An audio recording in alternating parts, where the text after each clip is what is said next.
Hokage, Chronicle of the True Farewell. Hey! Look who's back for more adventures. We love having you here to continue this story that keeps us all awake. Important note, all of this is pure fiction, so don't try any techniques you hear here in real life. Your neighbor might call the cops. This amazing novel and all its rights belong to the original author. We're just the ones giving it voice and drama. Are you enjoying the show? Prove it by subscribing to our YouTube channel and leaving that like that motivates us so much. And if you want VIP access to exclusive content, our Patreon is waiting with things you won't find anywhere else. Chapter 226 Daily Training in Hell Valley. They came to Hell Valley to carry out a mission. Accordingly, after the first day's leisure time, everyone quickly began familiarizing themselves with their duties under the guidance of members of the Uchiha clan. This included Uchiha Chi, but his mission was slightly different from the others. Senior Huagwang, isn't this a bit too conspicuous? In the early morning hours, in the dense forest training grounds behind the cliffs surrounding Hell Valley, Uchiha Chi was quickly led to the training ground, following the Uchiha clan member who had assigned him his mission. No problem, Uchiha Huagwang calmly pulled two wooden swords from the weapons rack and tossed one towards Uchiha Chi. Unlike the others, you, who are able to fight against the Jinchuriki of Kumagakure, are already stronger than ordinary Jonin. Therefore, there's no need to waste time on such meaningless tasks. What you need to do is to strengthen your foundation within the limited time available and become stronger. Starting today, in the morning, I will teach you the basics of Uchiha swordsmanship from various schools. After lunch, the Great Elder and the Uchiha members in Hell Valley will provide you with practical training, honing your skills in all aspects of illusion, swordsmanship, taijutsu, and ninjutsu. In the evening, you will use the medicinal baths prepared by the clan's pharmacists to help you master Orochimaru's cursed seal. We've received news from the clan that the acquired sealing techniques will be delivered to Hell Valley soon. Until then, you will need to study the sealing scrolls every night to replenish your ninjutsu knowledge. Uchiha Huagwang paused, pulled a scroll from his waist, and tossed it into Uchiha Chi's hand. Also, you will need to wear this throughout your training. Uchiha Chi unrolled the scroll and saw a large square character for iron in its center. After unsealing the seals in the order of Hisui Shenwei, he summoned the scroll's sealed pair of wrist guards and ankle gaiters. As soon as he released these items, he dragged Uchiha Chi to the ground, weighing at least 1,000 pounds. Uchiha Chi urgently used up his chakra, and barely managed to lift the pair of wrist guards. Uchiha Huagwang smiled slightly and introduced, "This pair of protective gear contains the 1,000 Jin Iron Ring, a training tool used by physical practitioners to practice. Although the method is stupid, it significantly improves the speed, strength, and endurance of the ninja. 4 pieces of protective gear, that's 4,000 pounds. Also, the sealing technique on it was commissioned by the Uzumaki clan, which can limit your chakra to the level of a genin. The number of 1,000 Jin Iron Rings will be increased based on your performance in the future." Uchiha Chi looked at the protective gear in his hand in a daze. This thing did appear in the original book. In the future, when my guy was training Rock Lee, he gave Rock Lee 2 pieces to tie on his legs for training. This training device, made of a special cloth, resembles a ring of iron. It's incredibly valuable and can even be used as a weapon. It's so heavy it can dent the ground, stirring up a cloud of dust. The word root is engraved on it. However, the training device the Uchiha clan used is clearly superior to my guy's. It can not only adjust the weight, but also restrict the wearer's chakra flow. At this point, after explaining what to do, Uchiha Huagwang raised an eyebrow, raised his hand and brandished the wooden sword, posing himself in a right swinging, moon-gazing stance. His gaze gradually grew colder. "Alright, stop standing there like an idiot. Put them on and get started." Uchiha Chi, with a wooden sword in one hand and the training protective gear that made him gasp just by lifting it, was stunned. "No, how can I move with this thing on? You'd better be able to move." Uchiha Huagwang looked at Uchiha Chi calmly. Carrying the hopes of an entire clan, trained at such great expense. "Honestly, I've never met anyone with your conditions. At this point, do you have any way out?" Hearing this question, Uchiha Chi fell silent for a moment. Yes, at this point, where was he going? The familiar plot had been rewritten beyond recognition, the future uncertain. But Uchiha Chi understood. Coming here, to this hellish valley that should have been consigned to the dust of history, to this desolate land decimated by the Kumagakure ninja and the Miyagi-en, to accept this opportunity bestowed upon him by these hellish dead. This opportunity had come because of him, earned through risking his life, through battle after battle, desperately trying to escape death. In other words, this was the reward for him alone. Was he to forfeit this opportunity destined for him simply because of a minor obstacle? With this thought in mind, I understand, Uchiha Chi took a deep breath, his gaze fixed, and with difficulty donned his protective gear. He raised his wooden sword, stepped side by side, and stared at the man before him, his expression impassive, yet exuding the aura of strength. Uchiha Huagwang, one of the most powerful members of the Uchiha clan who ruled Hell Valley before Great Elder Uchiha Setsuna arrived, was his father, Uchiha Hua, a master of the Uchiha clan during the Warring States period, second only to Uchiha Madara Inazuna. That's more like it, he said. Also, let me remind you, my teaching methods are different from those of ordinary people. Uchiha Huagwang smiled faintly, but then his gaze suddenly turned cold. You'd better practice this swordsmanship with the determination to kill me, otherwise, you will die. Furthermore, the Uchiha style of swordsmanship is a skill for geniuses. Even if a dull mortal comprehends it, he won't get very far. During this process, I will assess your aptitude. If I determine that you don't have the talent to master this swordsmanship, then that would be a pity. Uchiha Chi, even if you are the future clan leader, even if the Great Elder asks you, even if your determination is strong, I will advise you to give up swordsmanship and will not teach you any more moves. As he finished speaking, a subtitle suddenly popped up in front of Uchiha Chi. Attention! Uchiha's elite genin, Uchiha Huagwang, raises murderous intent against you. The next moment, a chilling murderous intent rose from the oncoming blade. The opponent's wooden sword slashed down with a boldness that Uchiha Chi had never seen before. Uchiha Chi was startled and immediately opened his Sharingan, struggling to swing the wooden sword to block. Clap. Duh. Duh. Duh. Ouch! The lush green forest was suddenly filled with a clash of wooden swords. From time to time, a young man's painful wail could be heard. Perhaps some mechanism had been triggered. He had always cultivated entire skills directly through combat, never through proper training like this. Mastering a skill that required arduous training. Uchiha Chi was surprised to find that his panel had changed. After the severe beating from Uchiha Kaguya in the morning, a digitized progress bar can be seen on the panel regarding swordsmanship. Uchiha style, Dance of the Sun Halo, S+, Proficiency, Entry, 85 out of 100, Basic Ninja Swordsmanship, D, Proficiency, Proficient, 22/500. However, before Uchiha Chi could carefully study the changes on the panel and had no time to take a walk to digest his lunch, he was met with a second round of severe beating from the Great Elder Uchiha Setsuna. In terms of swordsmanship, Uchiha Setsuna claimed that Uchiha Kaguya was stronger than him, so the old man conducted actual combat training on Uchiha Chi in the afternoon. Chapter 227 Combat Training, Summoning of the Immortal.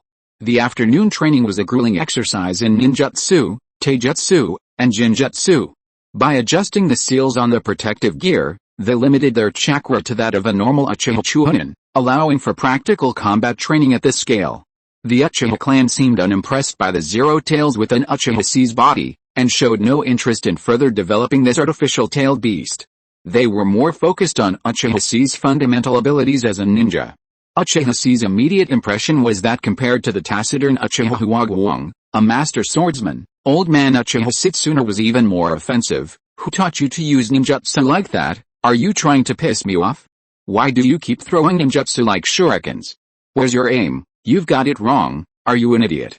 Shurikens are for protection, ninjutsu is for killing. Without fire release chakra mode, you can't even beat that brat Shisui, huh? This 4-attribute chakra blade is interesting, but it's still a little underpowered, compared to wind, fire, and water release. Your lightning release is so weak it can only scratch my back. With his chakra depleted, he finally had a brief respite.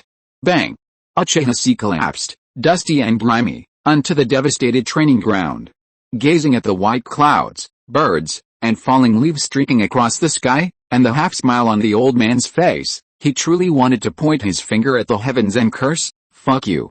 I'm done." With his chakra limited to Chunin level, he could only rely on normal ninja fighting methods. Against the old man, Uchiha Setsuna, he was completely vulnerable. His once invincible Uchiha Ryu Shuriken Jutsu was completely useless against him. He unleashed a multitude of ninjutsu, only to be pierced by the old man's exceptionally sharp Sharingan.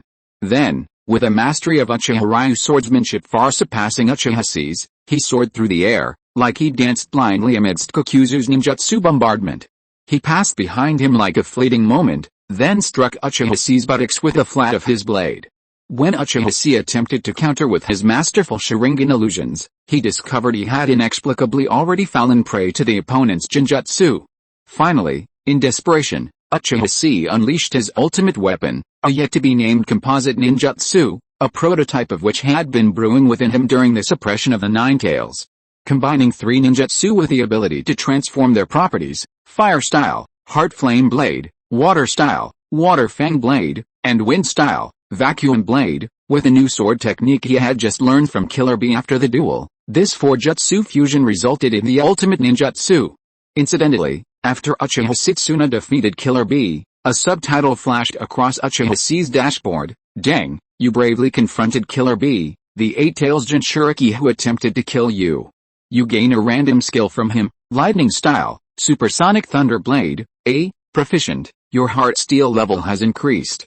This Lightning Style, Supersonic Thunder Blade, the premier A-rank chakra-attached sword technique in the Hidden Cloud Village, debuted during Killer Bee's duel against Sasuke of the Hawk Squad.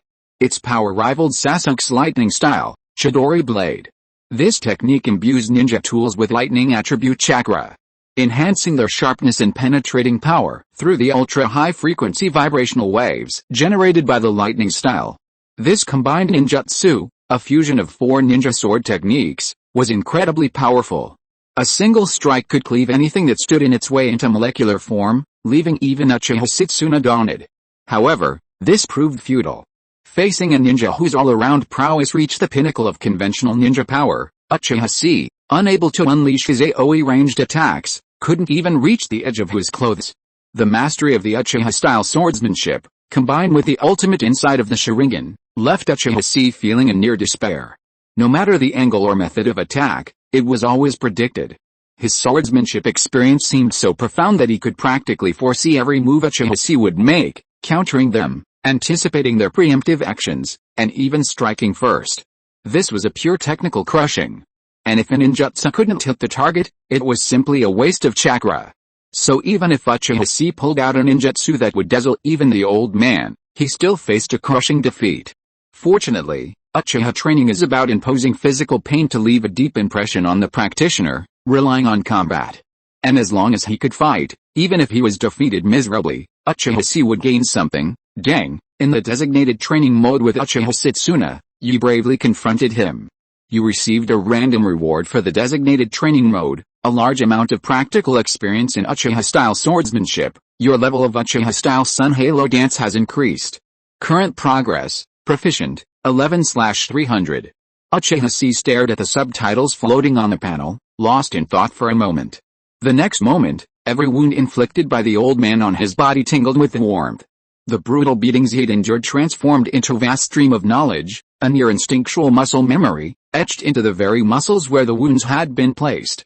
From the angle of his sword strike, to his stance, to the personal experience of Uchiha Setsuna using his Sharingan to discern, anticipate, and counter his clumsy movements, a wealth of indescribable knowledge raced through his mind, etched into his instincts.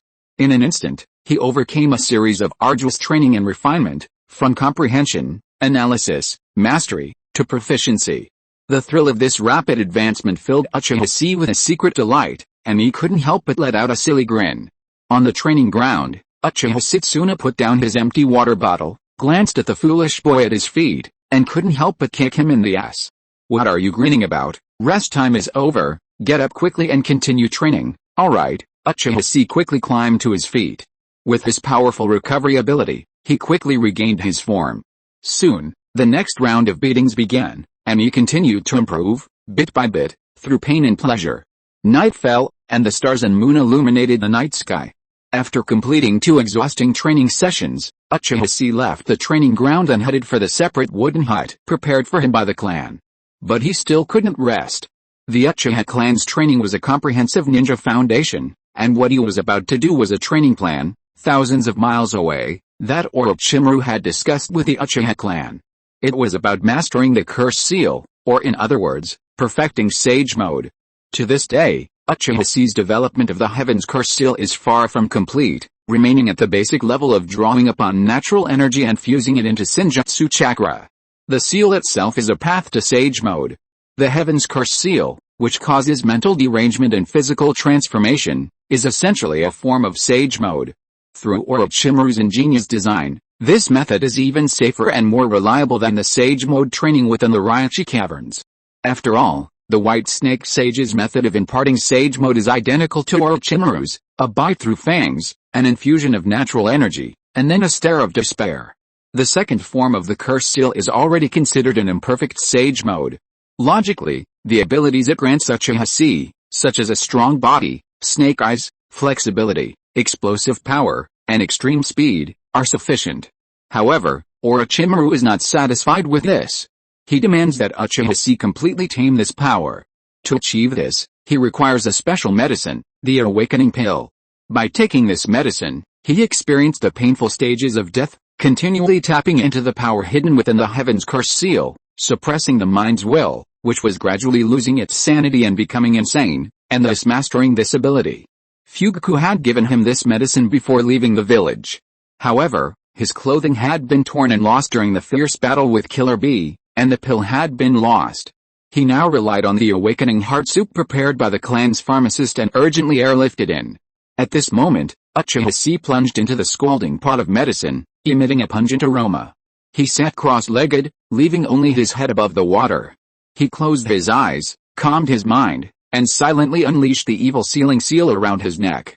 He felt the lines of the Heaven's Curse Seal rising and spreading across his body, until his entire body was covered in pale snake scales, entering the second form of the Curse Seal. However, just as he was about to follow the instructions in Orochimaru's scroll and activate the deeper power of the Heaven's Curse Seal to stifle his rampaging spiritual energy, a disembodied, age-defying, and gloomy voice suddenly echoed in Uchiha Chi's ears. "Mortal, listen, what you're doing is wrong. If you want to achieve the true status of a Ryuchidan sage, you should accept, not reject. You should accept this honor, not commit such a rebellious act." Hearing this voice, Uchiha Chi suddenly opened his eyes, but the world before him suddenly spun. With a puff of smoke, Uchiha Chi vanished from the wooden house in Hell Valley. Chapter 228, The Distinction Between Immortal Methods and the Key to Limits. When his vision cleared again, Uchiha Chi felt as if he had fallen into gloomy darkness. From somewhere, the rhythmic sound of a wooden fish echoed faintly. Through the profound darkness, he could vaguely discern a massive, towering Buddhist mural. The statue had 3 heads and 6 arms, wielding magical instruments and glaring with a fierce gaze. Beneath it cradled a ferocious dragon head, its maw open, biting a massive stone scroll. Inscribed on it were 3 characters. In the gloom, a gigantic creature rustled and rustled past. A sound like steel scraping against earth and stone echoed from all directions. At that moment, Uchiha Chi felt his scalp tingle. His innate combat instincts gave him a premonition of extreme danger. It felt as if a terrifying creature beyond human comprehension was stalking him. Suddenly, a hoarse, deep, and weathered voice echoed, "Little boy, since you've met the immortal, why don't you bow?" The voice seemed to hold a certain power, conveying it through sound waves, brushing against Uchiha Chi's face. Under its influence, Uchiha Chi's eyes suddenly widened, bloodshot forming in the whites of his eyes, and veins suddenly appeared at the corners, resembling open whites of the eye. A unique natural energy flowed into his eyes, silently opening up a 360-degree infrared vision. His dark, gleaming pupils instantly transformed into a pair of snake-like Sharingan. Furthermore, this greeting from the immortal quietly granted him a brand new ability, night vision. The moment he opened and closed his eyes, the world before him was drastically different, as if a high-wattage floodlight had suddenly turned on in a pitch-black room, illuminating everything in crystal clarity. Only then did he realize that within this tranquil temple, beneath the massive gate inscribed with the words Raichi Cave, a massive white-scaled snake, a single scale taller and larger than he was, coiled its massive body around him, its head lowered to gaze at him intently. Its golden eyes were filled with coldness, cruelty, and greed. White Snake Sage, Uchiha Chi was startled, then immediately recognized this as the founder of the Raichi Cave, a terrifying being revered as the White Snake Sage who had survived since the time of Kaguya. Ever since receiving a gift from Raichi Cave's Shanks and Shenji during their last fierce battle with Ibizo, this mastermind behind the Raichi Cave had now come looking for him. Furthermore, it claimed that its method of mastering the Raichi Cave Sage Mode was incorrect. What was this all about? At this moment, the White Snake Sage nodded slightly, staring at Uchiha with a sullen gaze.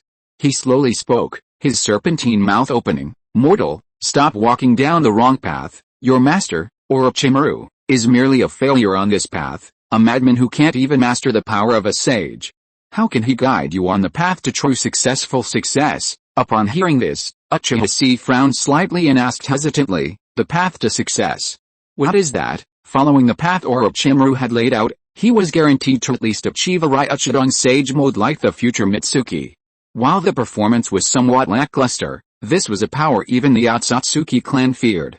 Yet, the White Snake Sage claimed this path was wrong?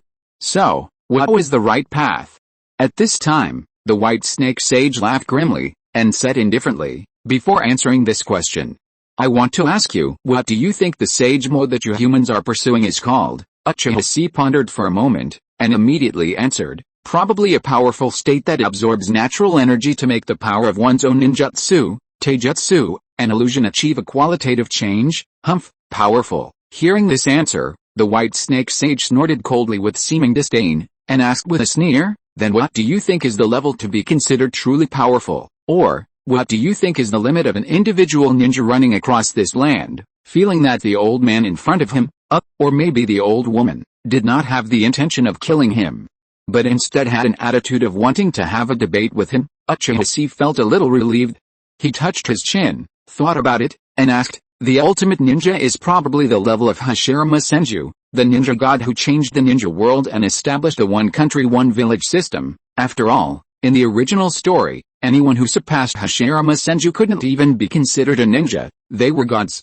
However, upon hearing this answer, the White Snake Sage shook his massive serpent head and said flatly, "Wrong, the ultimate ninja isn't Hashirama Senju." It paused, then said quietly, "It's your ancestor, who died at the hands of the first Hokage, Uchiha Madara." Upon hearing this conclusion, Uchiha raised an eyebrow slightly, but didn't interrupt. After all, arguments about combat power are always contentious. He simply wanted to know what the White Snake Sage intended by summoning him to Ryuchi Cave through the reverse summoning technique. Under his gaze, the White Snake Sage slowly stretched out his tail, sighing as he recounted old stories. He mastered the strongest bloodline limit, controlled the most powerful tailed beasts, and reached the pinnacle of the ninja world in all aspects of physical skills, ninjutsu, and jinjutsu. He reached the limit of ninjutsu, an unrivaled shura of the ninja world. In the end, he died at the hands of Hashirama Senju. "Do you think, if you could master the complete Ryuchidon Sage mode, you could kill Uchiha Madara?" Uchiha's brows jumped. "Me, kill Uchiha Madara? Are you kidding me? Forget giving me a complete Sage mode. Even if you gave me another tailed beast and hide an elderly Uchiha Madara, it would still be a scrape." The White Snake Sage looked at Uchiha's stunned expression, sneered and nodded. "It seems that you, who have faced the Nine Tails, also understand this. Such a powerful Nine Tails can only crawl at the feet of that man, and the complete Ryuchidon Sage mode is not much more powerful than the final form of the curse seal given to you by Orochimaru. Even against the Nine Tails, it will seem powerless. This is the limit of ordinary Senjutsu." At this time, the White Snake Sage paused. It stared at Uchiha's pair of snake-eyed Sharingan, which were very different from those of ordinary Uchiha. It looked into his eyes and gave him a hint. However, above this Senjutsu, there is an even stronger form. The key that allowed the ninja god Senju Hashirama to finally kill Uchiha Madara was a Senjutsu that is not from the three holy places, a Senjutsu that transcends the ordinary sage mode, the so-called Senjutsu of the source of life, the realm that can only be reached when the Yang release reaches its extreme. The Yang side of this world, the Great Sun Senjutsu. The White Snake Immortal sneered and spoke softly, "Uchiha, you've only glimpsed the tip of the iceberg of that power, so, why don't you think about it?" Hearing the White Snake Immortal's words, Uchiha paused, his mind recollecting the magnificent scene he had witnessed from Longdi Cave after crushing the Cat's Eye Stone. Countless faint green points of light filled Longdi Cave, illuminating the gloomy world into fairyland. Fluorescent green points of light floated in the air, connecting with each other, radiating outward in a crisscross pattern of green lines, blocking out the sky and illuminating the entire Longdi Cave. A nearly endless and terrifying convergence of natural energy. At this moment, the White Snake Immortal lowered its body, stirred up a gust of cold wind, and passed close to Uchiha's ear, fanatically opening its bloody mouth. "That's right, that is the true power of the Immortal. The dark side of the world, created by the absurd fantasy at the end of a great life, creates the limit of yin escape, the one that can open the limit and sublimate into Dragon Key. Chapter 229. The immortal teaches the Dharma and steals it to become a dragon. Hearing the White Snake Immortal's explosive news, Uchiha Chi was stunned. The meaning of his words seemed to contradict the original novel's description. The White Snake Immortal seemed to be trying to tell him that even Senjutsu had different levels of superiority.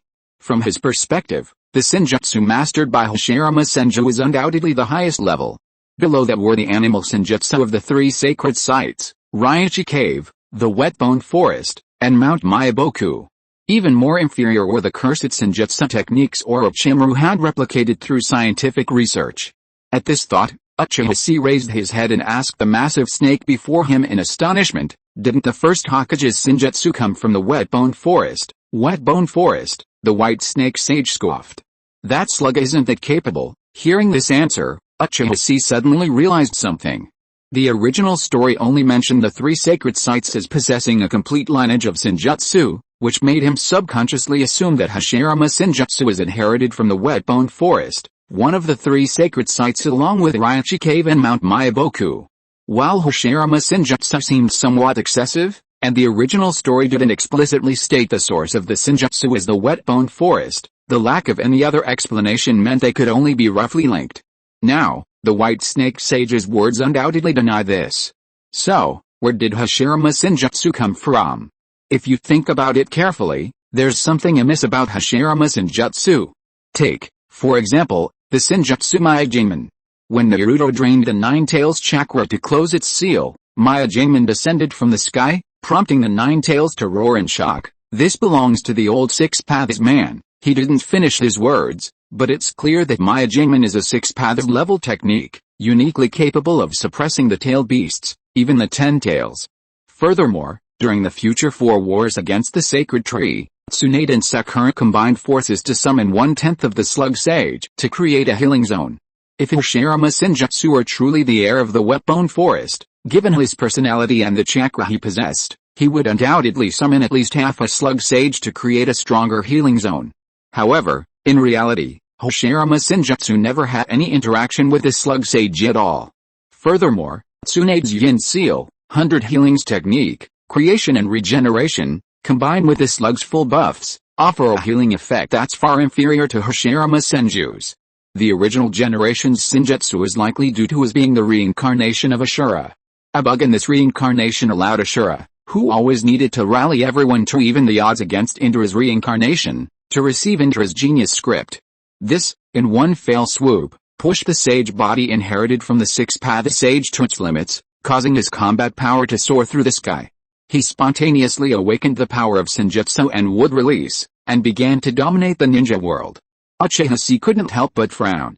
Hashirama Senju actually cultivated sagehood on his own.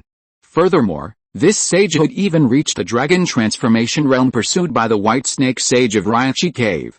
With this thought, Uchiha Chi took a deep breath, raised his head, and looked at the White Snake Immortal in surprise. "So, White Snake Immortal, the real magic you are talking about is," after being able to see at night, he keenly discovered that the cat's eye stone that was worn around the neck of the White Snake Immortal from beginning to end in the original work had disappeared.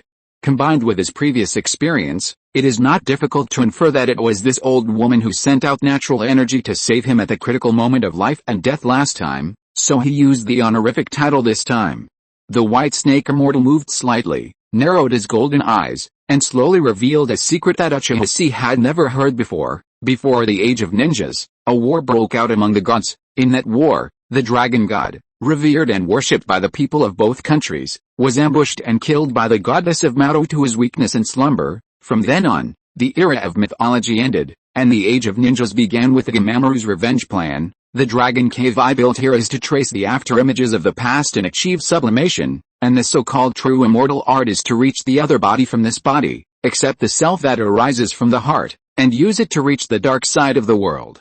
And then seek to seize the root, the body of the true dragon that fell in the War of Gods. In the end, yin and yang become one, and you will become a dragon. Only then can you gain mythical power. The White Snake Immortal hissed and spit out his snake tongue, lowered his snake head, and asked Uchiha Chi in a quiet voice, "Do you understand?" Hearing these puzzling words, Uchiha Chi blinked, appearing somewhat bewildered.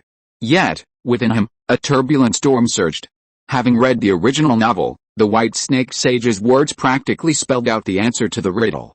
In the original novel, why did the Toad Sage, also known as Gamamaru, harbor such hatred for Kaguya Otsutsuki? Why did he lead Kaguya's son, Otsutsuki Haguramo, to betray their mother? Perhaps the answer lies, as the White Snake Sage suggests, before the ninja world emerged, this world possessed a supernatural order, destroyed by the arrival of the Otsutsuki clan. And what the White Snake Sage sought was the body of the divine dragon, slain by Kaguya Otsutsuki, hoping to take on its skin and devour its soul. The only place in the ninja world that fits this description is the barren, desert-like wind country, and within it, the dragon veins imbued with the boundless chakra. On closer inspection, the desolate state of that place might be due to the divine war the White Snake Immortal spoke of. The so-called dragon veins were formed by fallen dragons. Soil is dragon flesh, stone is dragon bone, and vegetation is dragon scales. Don't be angry, distinguish between yin and yang. If, as the White Snake Immortal said, the ultimate yang escape technique and the ultimate sage body allowed Senju Hashirama to awaken this special sage mode that surpasses ordinary sage mode, then this also proves that it may have seen a similar being. And that, perhaps, is none other than the mythical fallen dragon. Then, the dragon veins correspond to the body of that fallen dragon. And the dense green light spots and nearly limitless natural energy within the dragon cave might represent the ultimate yin escape technique, the memory of that fallen dragon. Add to this the White Snake Immortal's words, yin and yang unite to usurp the throne as dragon, and its purpose becomes clear.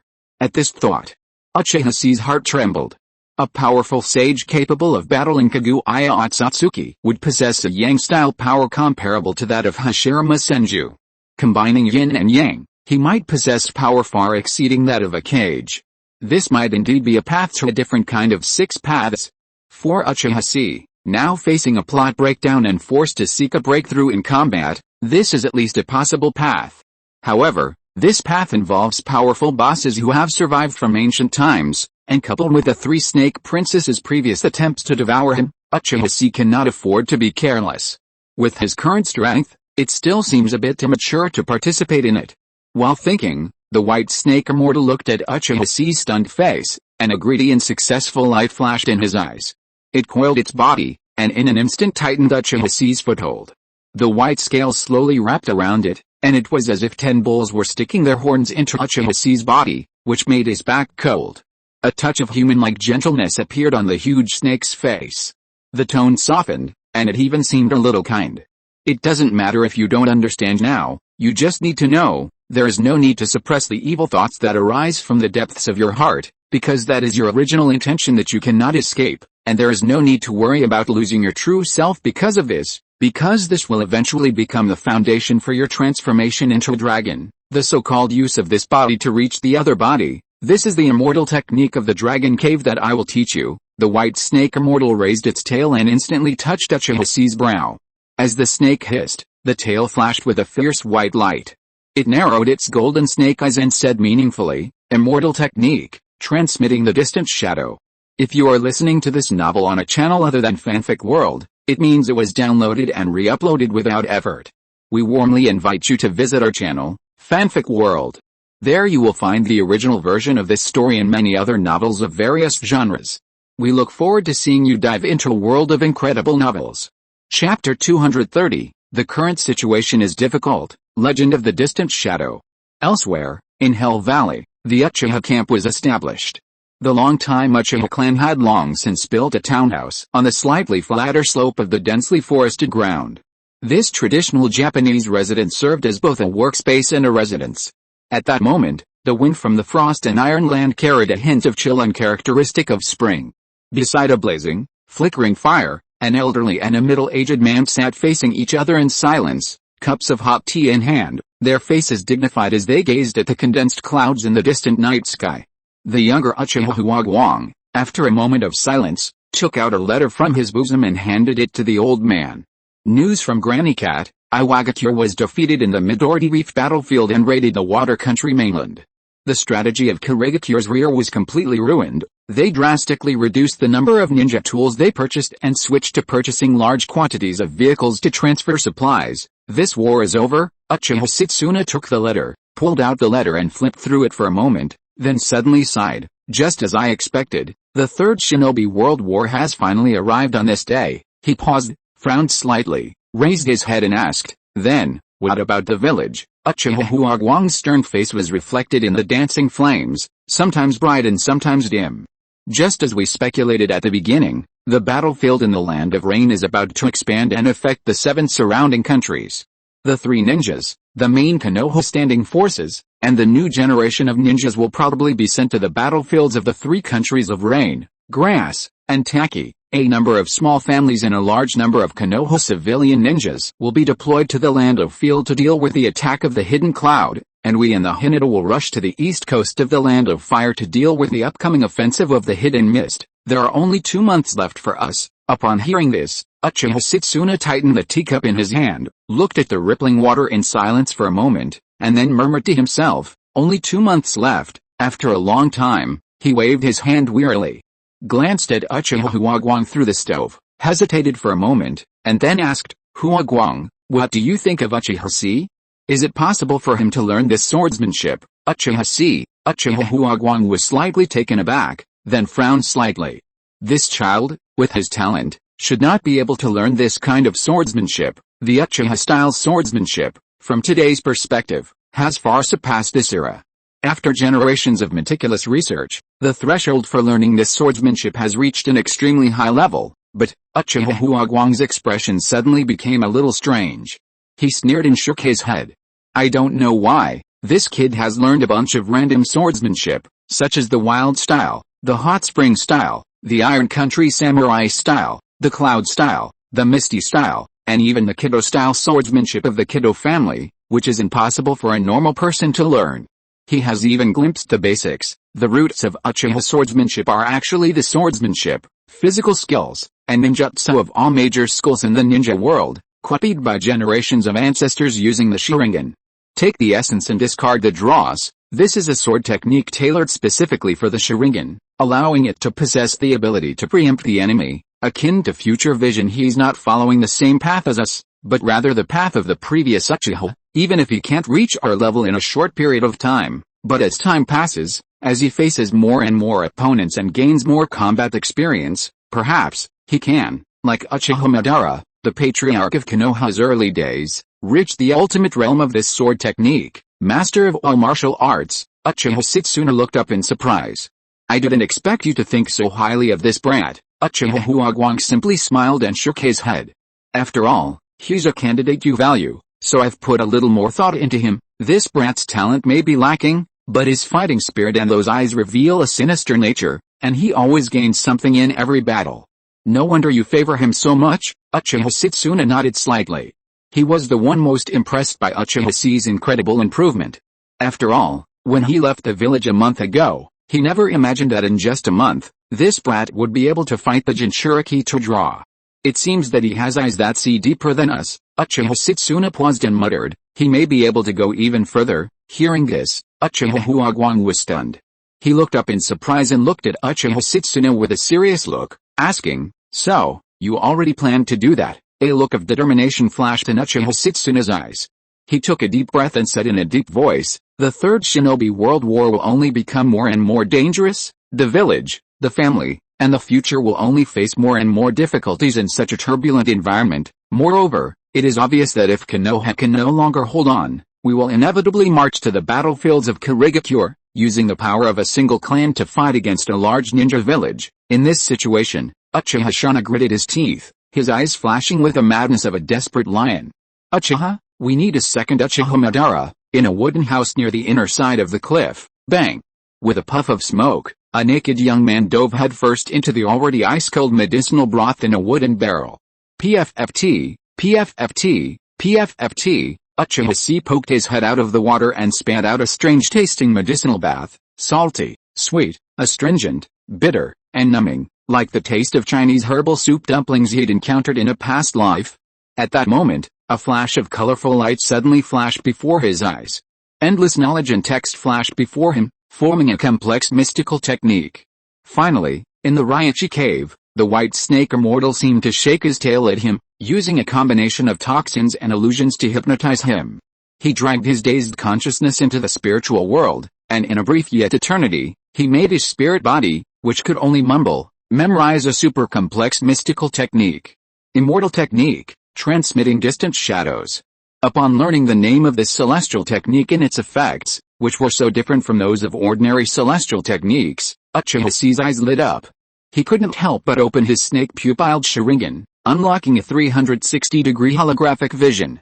His pupils narrowed, his eyes widened, and the corners of his mouth curled up. Acting like a child who had just received a treasure. Until the vague sense of being watched and the sense of danger faded, Uchiha Chi immediately frowned, his face downcast. He leaped from the barrel, donned a short-collared kimono, and walked to the table in the wooden house. He picked up a pen, tapped the water stains on his body, and dropped it onto the table, simultaneously letting go of all his mental defenses. The next moment, from Uchiha Chi's perspective, his pen-holding hand rose up uncontrollably.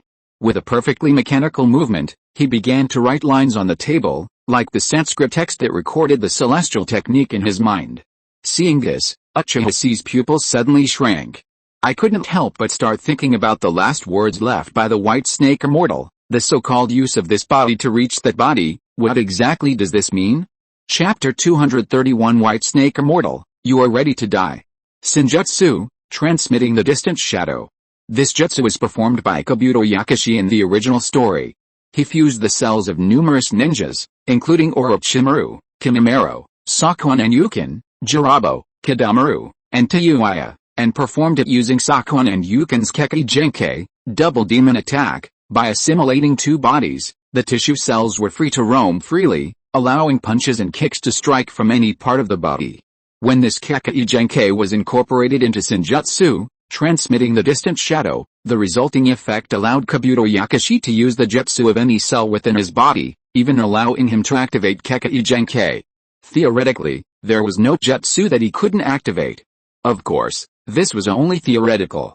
Otherwise, since Kabuto possessed the cells of Uchiha Madara and numerous powerful figures in the ninja world, and was able to unleash them, why didn't he fuse the cells of countless powerful figures, including Uchiha Madara and Senju Hashirama, to unleash his unparalleled power? Had he done so, Kabuto Yakushi would have given both Uchiha brothers a beating during the Fourth Shinobi World War, leaving them speechless. This, however, involved the mechanics of the immortal technique, transmission of distant shadows. After thoroughly reviewing the contents of this senjutsu in his mind, Uchiha Chi finally understood. The origins of this technique stemmed from the White Snake Sage's attempt to successfully cultivate the Yindun senjutsu, surpassing the Snake Sage's technique. He stole the body of a fallen earth dragon vein, substituting one for the other. Ultimately, he achieved the union of yin and yang, transforming from a snake into a dragon, and ascending to immortality. In other words, it was a sinister and despicable art of possession, capable of subjugating the weak to the strong, controlling the strong with the weak. To master this technique, one must first have a thorough understanding of the subject being fused. For example, the subjects Kabuto Yakushi fused with were primarily Orochimaru's test subjects. As Orochimaru's deputy, he naturally had the advantage of being close to the source. Even the simple act of fusing Orochimaru's cells with Hashirama's, a slightly more powerful form, nearly left Kabuto Yakushi groping. Fusing the cells of a stronger being is more susceptible to backlash.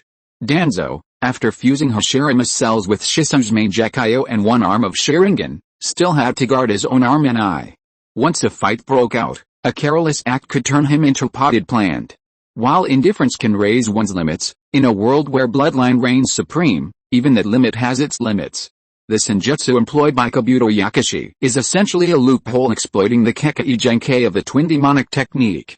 First, relying on scientific research to fuse cells, then employing the senjutsu, transmission of distant shadows to suppress side effects, and finally unleashing the power of the twin demonic technique, he unconventionally achieved the control Orochimaru desired, the power of all techniques. Therefore, upon meeting Kabuto, the resurrected Orochimaru decisively abandoned this shortcut. It was inherently imperfect and fabricated, a product of Kabuto Yakushi's twisted mind, far from the realm Orochimaru sought.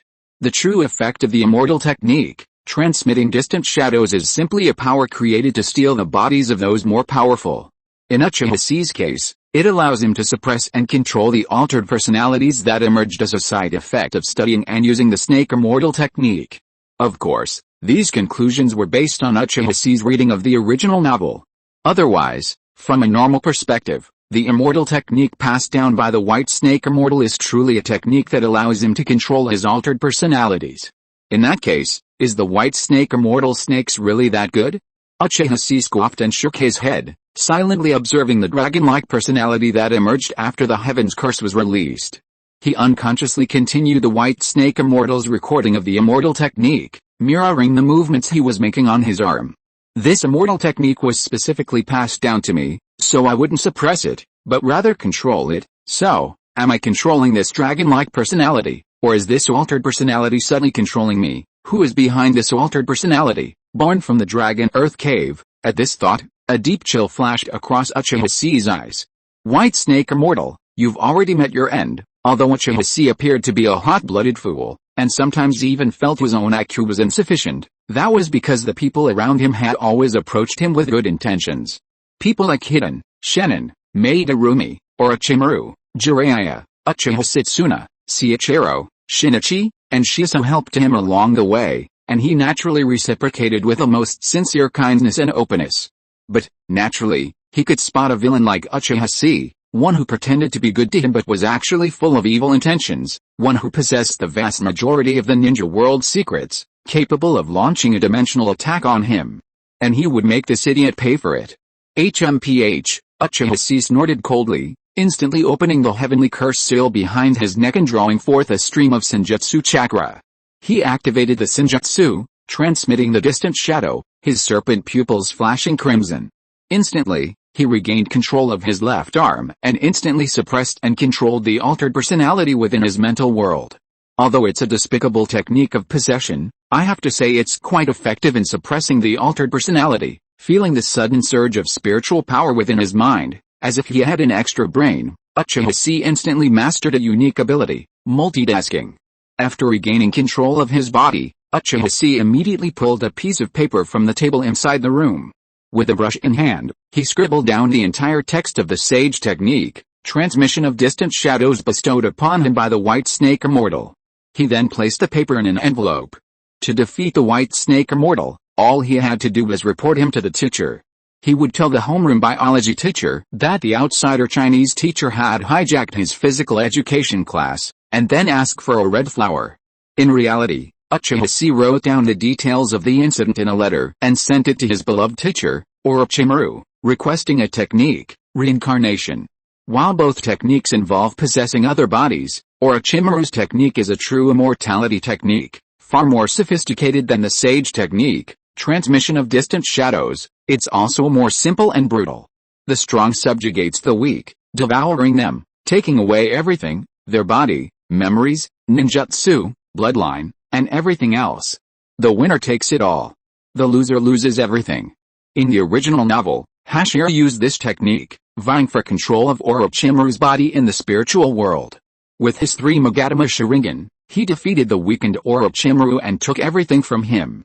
Uchiha Chi sneered, first touching his Sharingan, then glancing at the golden skill lines engraved on the faceplate, reflected in his soul, talent, combat intuition, S+, you want to possess my body, you little brat, then try, and see who will prevail. What does it mean to be at peace when you have food in your bowl? Thinking of this, Uchiha Chi couldn't help but lick his lips again, his crimson eyes narrowing. Because, he had just discovered another interesting strategy. If he defeated the White Snake Sage with reincarnation, and seized everything from him, and then used Senjutsu, transmission of distant shadow, to control his body with his multitasking ability, he would gain a very interesting skill set, Avatar. He got a Sage Snake clone, with immeasurable Sage chakra in its body and a body as huge as a tailed beast. It seems that this ninja world's unique tradition of killing the master is unavoidable. Uchiha Chi couldn't help but grin, revealing a chilling smile. White Snake Sage, right, let me play with you first. I'll pluck out your snake skin, and then I'll make you suffer. Let me show you what it means to truly defeat the strong with the weak. Chapter 232. There is no shortcut to swordsmanship. The night passed in silence, and no one knew that Uchiha Chi had already passed through the gates of hell. The next morning, as usual, he went to the Uchiha Fire and received a brutal beating. His proficiency on the dashboard had noticeably jumped. Uchiha style, Sunlight Dance, S+, proficiency, proficient, 41 out of 300. Under the guidance of this Uchiha clan member, his swordsmanship proficiency had increased by 30 points. Simultaneously, by comparing the increase in proficiency with changes in breathing, footwork, and attack rhythm, Uchiha Chi discovered that if he could maintain a state of high concentration and no mistakes, his swordsmanship proficiency would increase by a few points over the same period of time. This was the number of points required for S+ level swordsmanship, while his basic swordsmanship had skyrocketed by dozens of points. If this continued, within a few days, his basic swordsmanship proficiency might rise from proficient to masterful, and the associated skill upgrades would also benefit similar skills. Therefore, he quickly thought of another way to exploit the bug. On the training grounds, Uchiha Huagwang, once again sent flying by a wooden sword, fell heavily to the ground. Uchiha Chi quickly raised his hand. Senior Huagwang, wait, huh? Uchiha Huagwang raised his brows slightly, then deftly interrupted the incoming Kasei slash. He turned back, sheathing his sword, and stared at Uchiha Chi in confusion. Uchiha Chi, on the other hand, pointed at the heavenly curse seal on his neck and asked, "Can I open this? I think I'll progress faster in this state." Having been able to suppress the side effects of the seal with the immortal technique, transmission of distant shadows, and control his volatile state, Uchiha Chi's practice of the seal took a dramatic step forward. He could now instantly activate the second form of the seal at any time. With the enhanced control over his body, he could perfectly align his movements with his thoughts. This would likely significantly accelerate his proficiency gains. Uchiha Huagwang didn't say yes or no, simply looking calmly at Uchiha Chi, his gaze slightly deep. "Then I'll come." Seeing this, Uchiha Chi didn't waste any words. The lines on his neck suddenly expanded, instantly allowing the natural energy stored in the Heaven's Curse seal to flow into his body. White scales stretched out from beneath his skin, coating his body in a layer of sleek armor. His Sharingan eyes also opened unconsciously, the pupils gradually narrowing, transforming into a pair of eerie scarlet snake-like pupils. "Is this the jutsu that Orochimaru taught you?" Uchiha Huagwang observed the scene, his eyes narrowed slightly, observing the changes taking place in Uchiha Chi's body, focusing on the subtle changes in his muscular structure. Undoubtedly, in this state, even the most ordinary taijutsu is imbued with feral power. But then, Uchiha Huagwang shook his head calmly. Without further ado, he activated his 3 Magatama Sharingan, drew his wooden sword, and stood upright with one hand behind his back. "Watch out, Senior Huagwang." Uchiha Chi swung his sword, took a step forward, and with a swish, the wooden sword flew out, unleashing a stream of brown. Like a black mamba, Uchiha Chi lunged forward, sword raised high, and with a powerful, oblique slash, he sliced through the enemy. However, Uchiha Huagwang simply observed his movements calmly, then swung his arms and waist. Grasping the wooden sword's hilt with one hand and swung it fiercely. With a swish, the blades clashed, sending sawdust flying everywhere. Uchiha Huagwang's brows twitched, feeling the force from the hilt that threatened to crack his palms, and a wave of fear washed over him.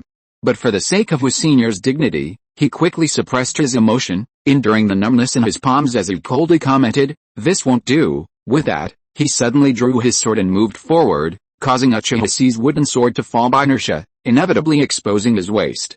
Then, under Uchiha Chi's stunned gaze, Uchiha Huagwang raised his wooden sword and swung it down, blocking Uchiha Chi's path of attack.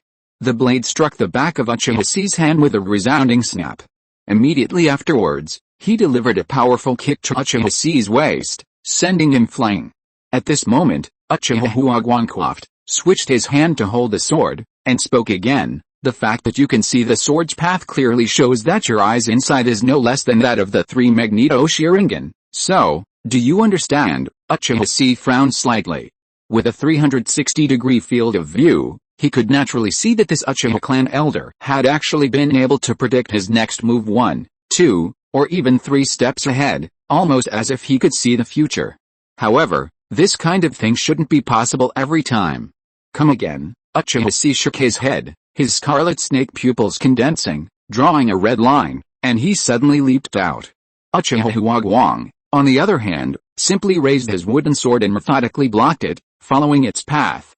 No matter what sword strike Uchiha Chi launched next, he followed the same routine, first blocking the strike, then blocking the strike, supplemented by elbow strikes, kicks, single-handed face slams, and other physical techniques, completely defeating Uchiha Chi. This process lasted for 5 minutes. After exhausting the natural energy in the heavenly curse seal, Uchiha Chi was forced to exit the curse seal form before stopping.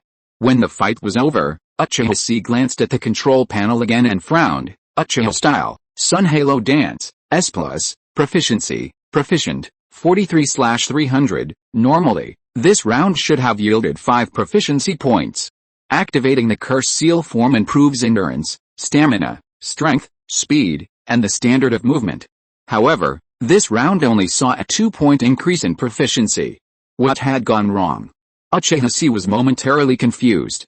At this time, Uchiha Huagwang turned his back, hugged his trembling arms, and said calmly, Uchiha Chi, I can feel, there seems to be a goal in your heart that you can't stop to pursue. However, art and skill are two different things. Too rapid growth makes you subconsciously choose to rely on more straightforward means to solve problems, but this is not helpful for the practice of swordsmanship, and may even be harmful. There is no shortcut in swordsmanship, as the saying goes, more haste makes waste, and small gains lead to small gains. Your eyes can no longer allow you to see the road ahead clearly, so starting tomorrow, there is no need to continue sparring. Uchiha Huagwang shook his head. Every morning after that, you will swing the sword here 3,000 times according to the sword manual. During this process, you should also think about it carefully. What do you have left without these weird techniques? After that, he pinched his palms with cracked bones, and left the training ground with a stern face and said nothing, leaving only Uchiha Chi slumped in the center of the training ground with a dazed look on his face.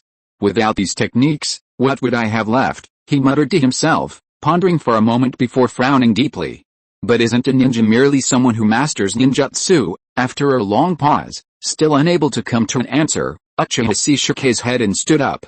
But since Senior Huagwang said so, there must be a reason. With this thought in mind, he stood with his legs together, gripped the hilt of his wooden sword, and methodically swung it towards the spring morning, following Uchiha Huagwang's advice. He practiced until noon. Seeing that it was almost dusk, Uchiha Chi wiped the sweat dripping from his face and pulled a letter he had written the night before from his luggage. Since this matter concerned the White Snake Sage, the communication methods of the Ryochi Cave were no longer trustworthy. Therefore, he had decided early on that this letter must be delivered to Orochimaru through Uchiha Setsuna's channels, even if it took a little longer. After all, Orochimaru probably hadn't yet fully developed his reincarnation technique at that point. And Uchiha Chi couldn't predict what Orochimaru would do after learning of the White Snake Sage's plan. However, since the original storyline had already been completely altered by him, adding another wrinkle wouldn't matter. After all, too many lice won't itch. Chapter 233 The Harvest of Training, Konoha's Secret Ninjutsu and Ultimate Physical Skills. For Orochimaru, in the afternoon, at the training grounds, Uchiha Setsuna frowned slightly as he held a letter. It was he who had made the final decision on Orochimaru accepting Uchiha Chi as his apprentice, and he naturally knew that the two who had signed the Ryochi Cave contract had specific contact information. Yet, Uchiha Chi had approached him, hoping to use his family's connections to deliver the letter to Orochimaru. The implication of this made him glance sideways.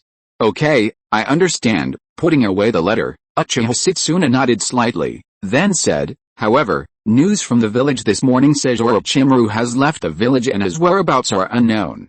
Fortunately, it's not long now, so all we need to do to find him is exchange information with the Ninja Cat clan. Orochimaru left the village. Uchiha Chi was slightly taken aback. According to the original timeline, during the Third Shinobi World War, only Jiraiya of the three ninjas of Konoha was actively out gathering intelligence. Tsunade, suffering from hemophobia, remained at the Konoha hospital. Orochimaru, funded by Danzo, was conducting secret experiments, and the human experiments that led to his betrayal were also conducted during this time. And now, Orochimaru, who had always been a homebody, had become active again, and it was unclear what he was up to. But Uchiha Chi thought, this was a good thing, at least Orochimaru wouldn't betray the village. After all, with his status, if he wanted to leave the village, he could just find any excuse to wander around, just like Jiraiya did. And if Orochimaru became a traitor, it wouldn't be a good thing for the current Uchiha clan. After handing the letter to Uchiha Setsuna and settling his current tasks, Uchiha Chi consciously began training under the old man's watchful eye. Time flew. In the blink of an eye, half a month had passed.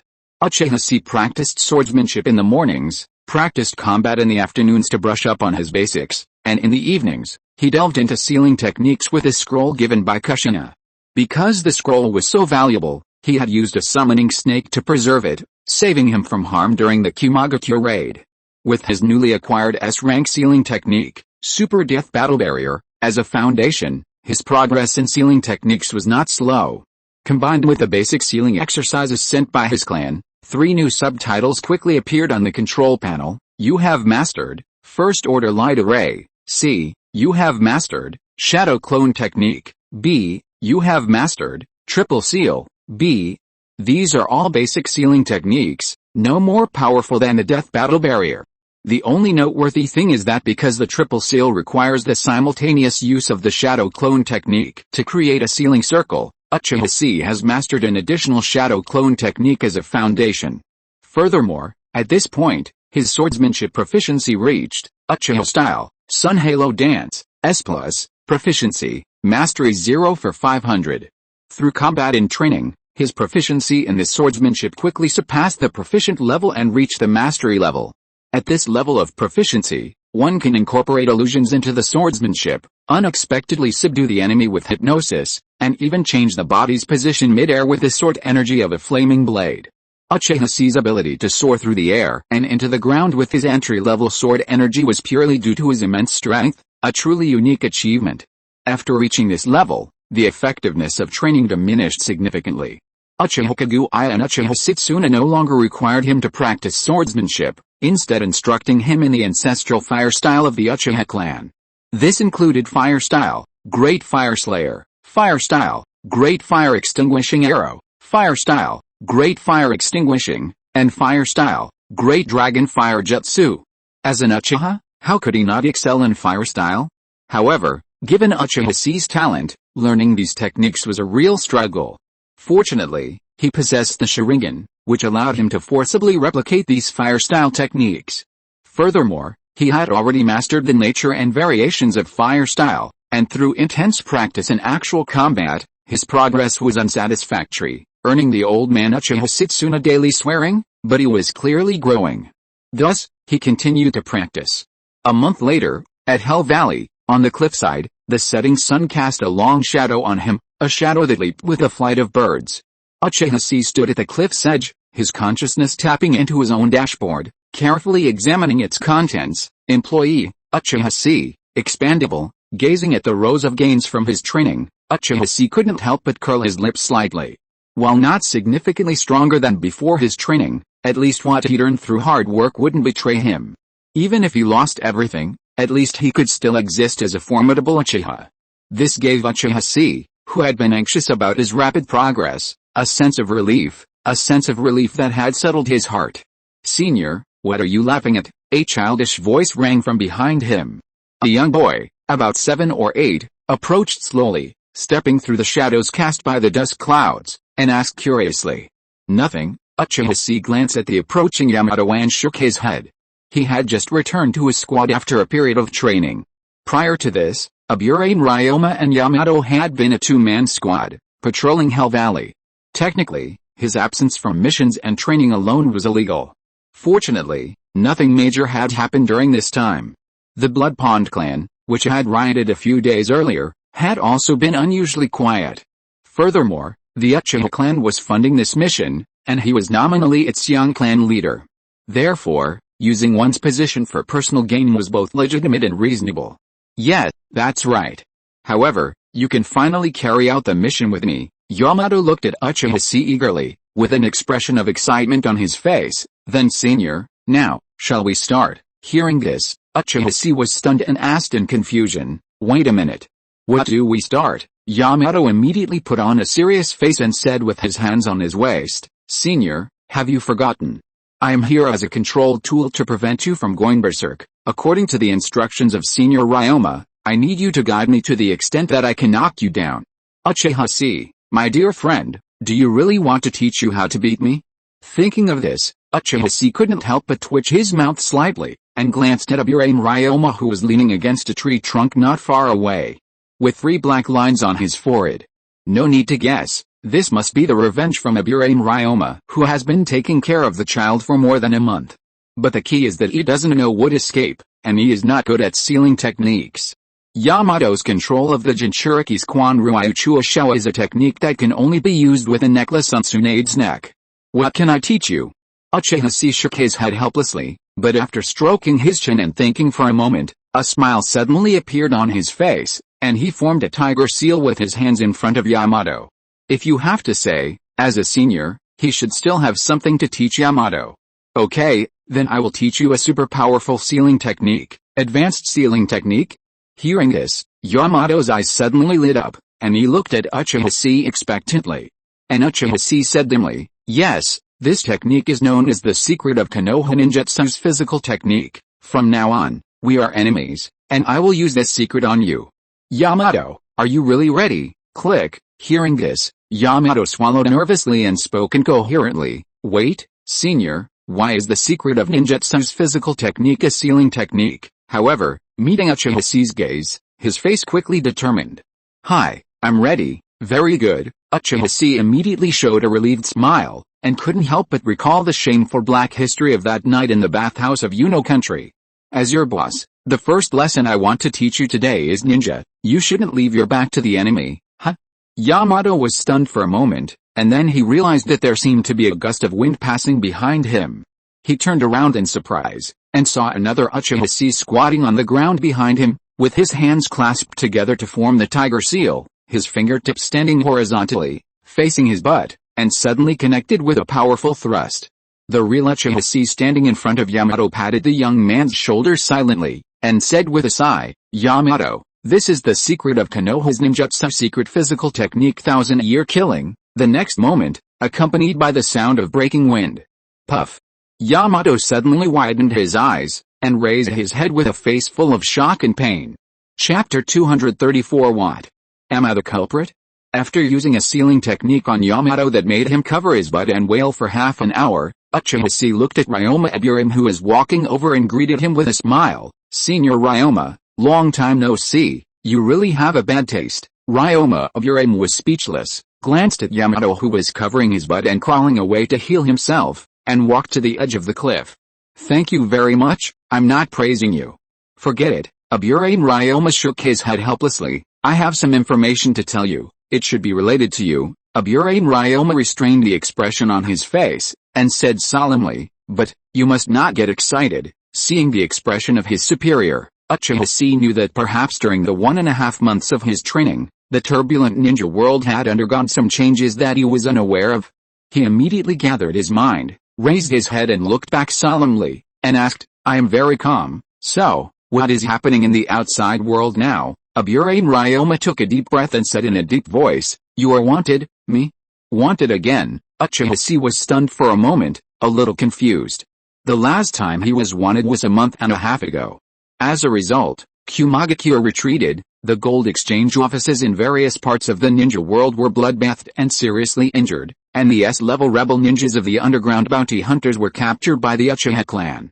He couldn't understand why. Now, who would dare to offend the Uchiha clan, who was already in a rage and put himself on the wanted list? It's not a bounty on the underground black market. Aburame Ryoma shook his head. It's the daimyo of the Land of Lightning. A month ago, an organization called Immortal Evil sneaked into the capital of the Land of Lightning, and under the banner of stopping the war, launched a terrorist attack. When the daimyo was traveling, 20 ninjas belonging to this organization launched a suicide attack. At the cost of 19 deaths, they took advantage of the chaos to obtain the blood of the daimyo of the Land of Lightning and his guards, and demonstrated the effect of the evil magic on the spot. The last one used the so-called curse, death by blood, and, at the cost of his own life, cursed the guardian ninjas around the daimyo as a low-ranking ninja, and ordered the daimyo of the Land of Lightning stop the war immediately, otherwise, the Son of God will be born and torture you 100,000 times in the same way. Hearing this, Uchiha's pupils suddenly shrank, and he immediately recalled the letter from Hidden that he had received in Konoha. Curse, death by blood. This technique was likely only possessed by the cultists who survived the cult's headquarters, and by Hidden, who possessed the evil god ritual relic of the cult's leader, Hayato Togo. The cultists were naturally far from pacifist, so it was Hidden who propelled them to such action. Furthermore, this method, likely learned from him, was used to subjugate the remaining cultists. It's likely that, with a younger brother completely bewildered, the gathered cultists spontaneously embraced him, risking their lives for this impossible yet determined righteousness. Having deeply felt the suffering of the land of hot springs and the resulting misunderstandings, Uchiha Chi understood the terrifying power of this righteousness. He knew that for the hot spring ninjas, who had been cornered during the recent Iwagiri War, this righteousness was practically a divine oracle. When a group of individuals mastering cutting-edge evil god spells and the ultimate one-for-one exchange technique gathered together, this makeshift group began to grow in size, even reaching a point where it could influence the ninja world. But no, he's playing with fire, Uchiha Chi immediately frowned. The evil god cult's spells are at their most powerful when information is kept secret. Once disclosed, countless ways to break them become available. But now, the group gathered around Hidden, for the sake of great justice, is willing to disclose the spell's information, transforming its power into deterrence, attempting to use this extreme method to force the leader of a major power to make concessions.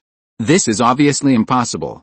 Especially with the death of an elite Chunin who served as a guardian nin and the outbreak of the Third Shinobi World War, the Hidden Cloud Village will never sit idly by, whether for the sake of gaining the daimyo's support or for the sake of the so-called great power's reputation. Therefore, Hidden is in danger. This was the first thing Uchiha Chi thought of, but he soon noticed another layer of meaning in Aburame Ryoma's words. He couldn't help but look up and look at Aburame Ryoma in surprise. I understand what you mean. You mean, the daimyo of the Land of Lightning has offered a reward for me, but the daimyo of the Land of Lightning was assassinated. Why am I the one wanted? I didn't do anything. Those evil cultists shouldn't have survived. In that horrific sacrifice, Togo Hayato linked their lives to Hidden.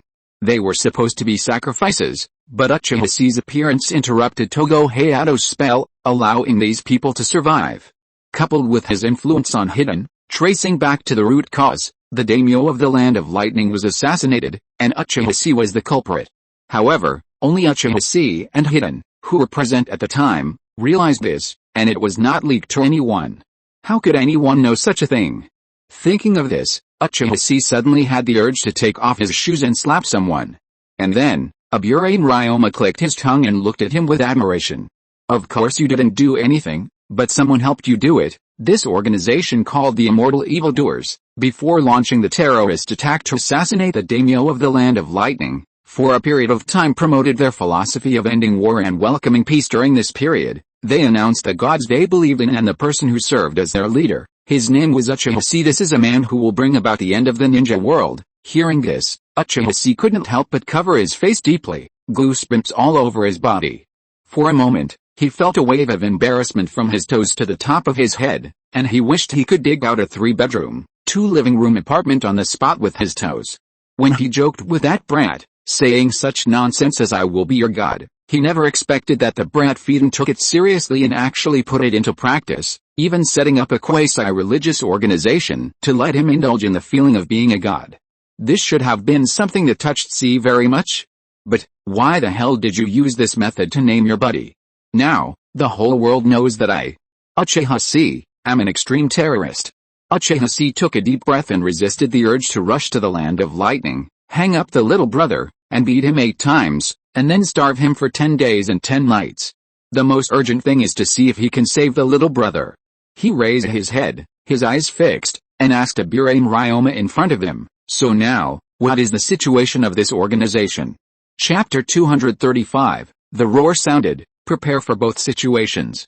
What's the current situation? Aburame Ryoma pushed his sunglasses up and was silent for a moment before speaking. The assassination happened the day before yesterday, and we received the news with some delay. The last intelligence we received was that AI, the son of the Hokage and the heir apparent to the throne, appeared in the capital of the Land of Lightning. After that, the entire capital of the Land of Lightning was sealed off, and it became difficult for news to get out. Upon hearing this information, Uchiha Chi was stunned. What did you say? He had left the village this time to respond to the attack on Hell Valley by the A and B team sent by Kumaga. Now, Killer B, known as B, had appeared and proven that he alone could not defeat Konoha and the Uchiha garrison in Hell Valley. Yet, At this critical moment, B's partner had actually left to capture the cultists. So who was planning to attack Hell Valley now?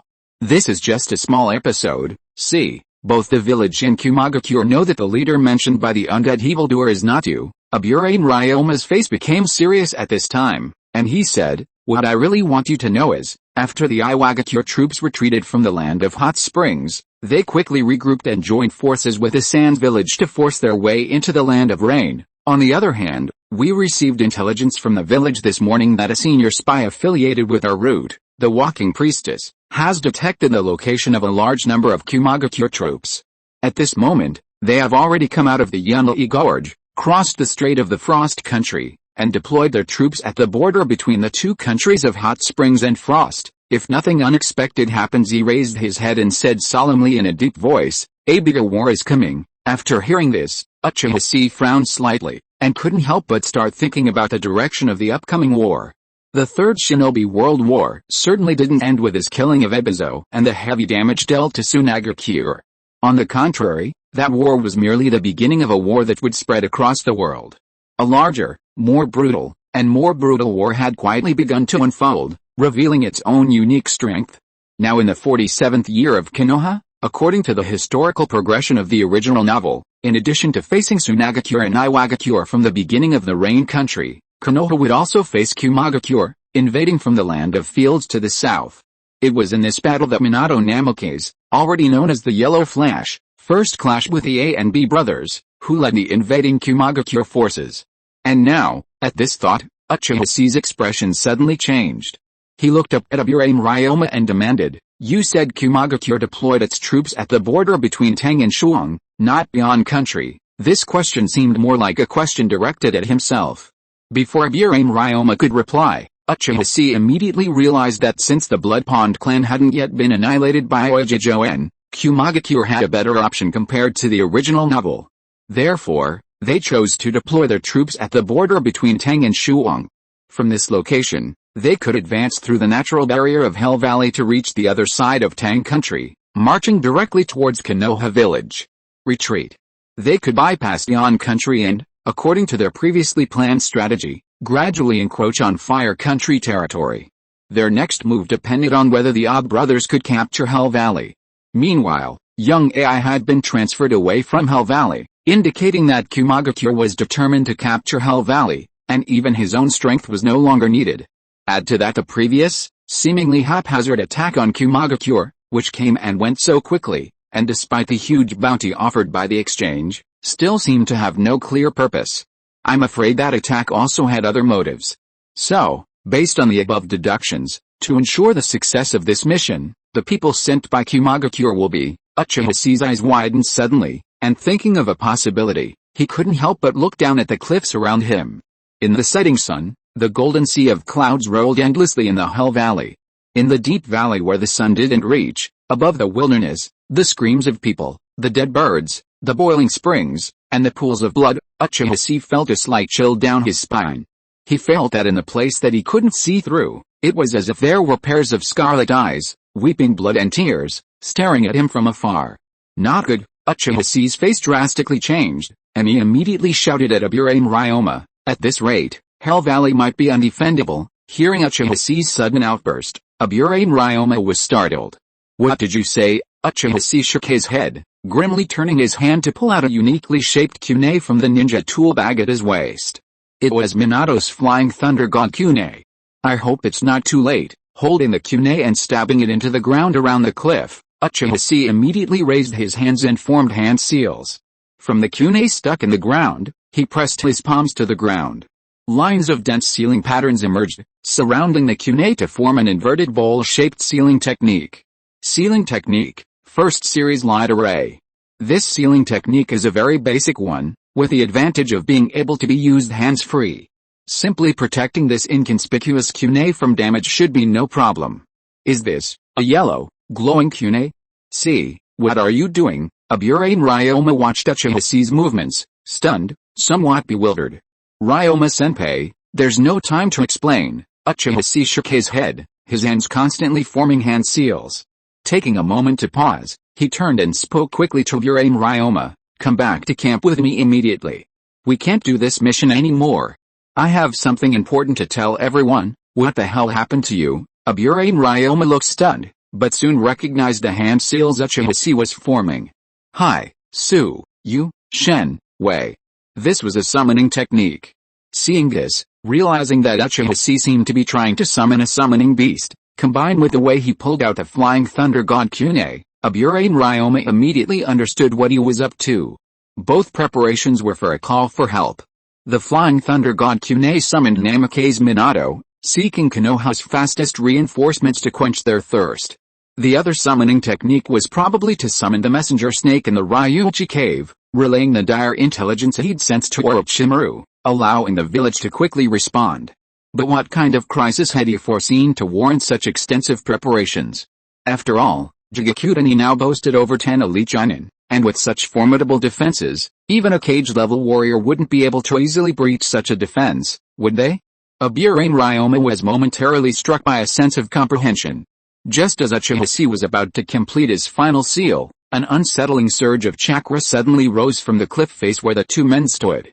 Whoosh, whoosh, whoosh, the wind rising from the cliff bottom formed a tangible wave of air, carrying gravel, grass, tiny bone fragments, and a curtain of scalding water high into the sky.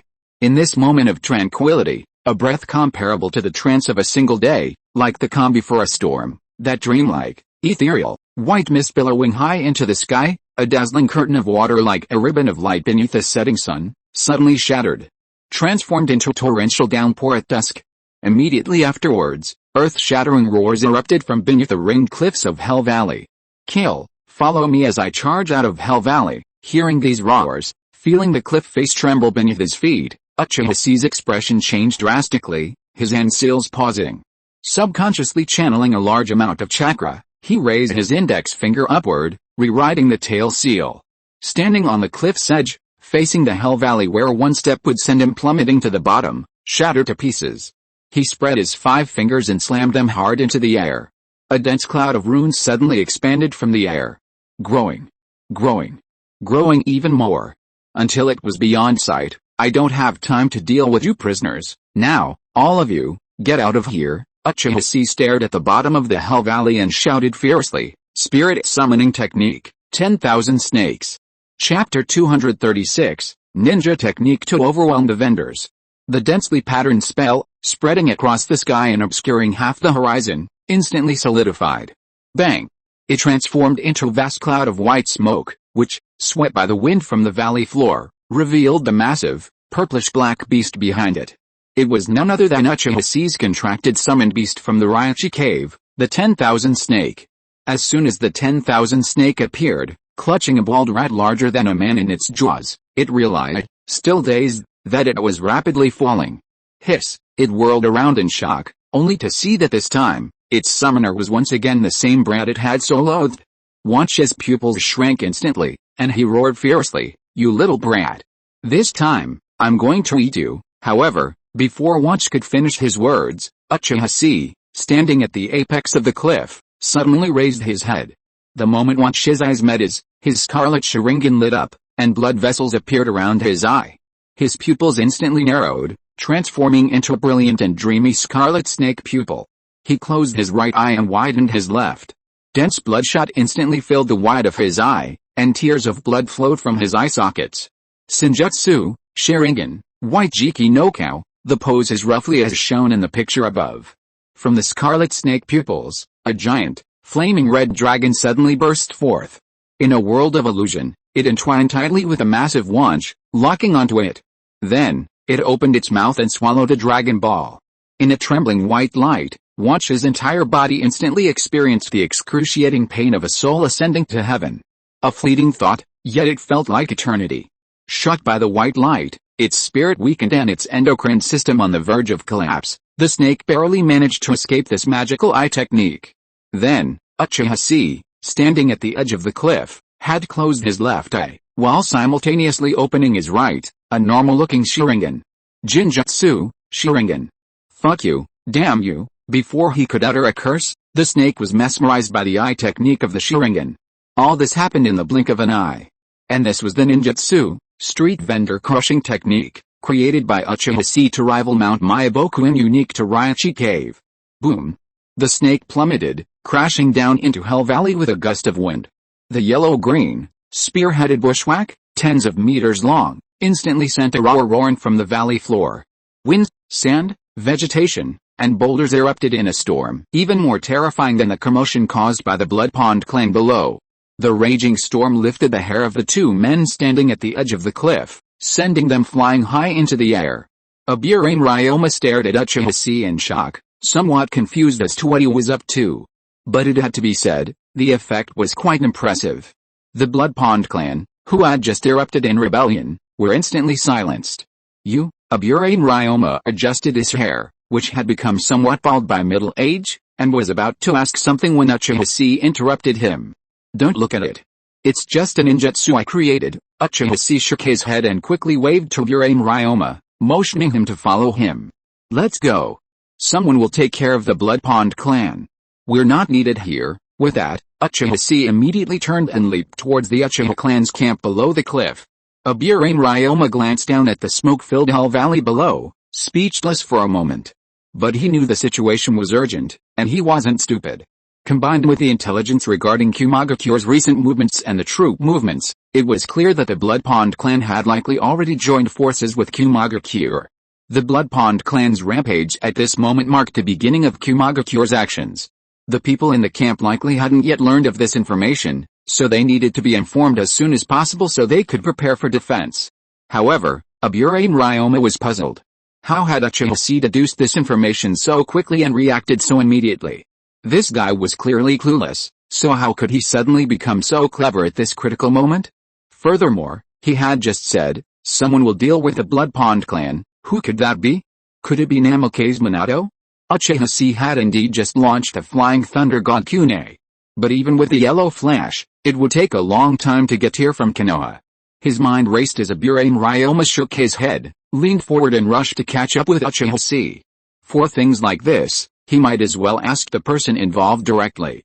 Soon, bursting out at full speed, he caught up with Uchiha Chi and said worriedly, under the illusion of the Blood Dragon Eye, the 10,000 snakes will not be able to resist the Blood Pond clan for too long, and Namikaze Minato will not come so quickly.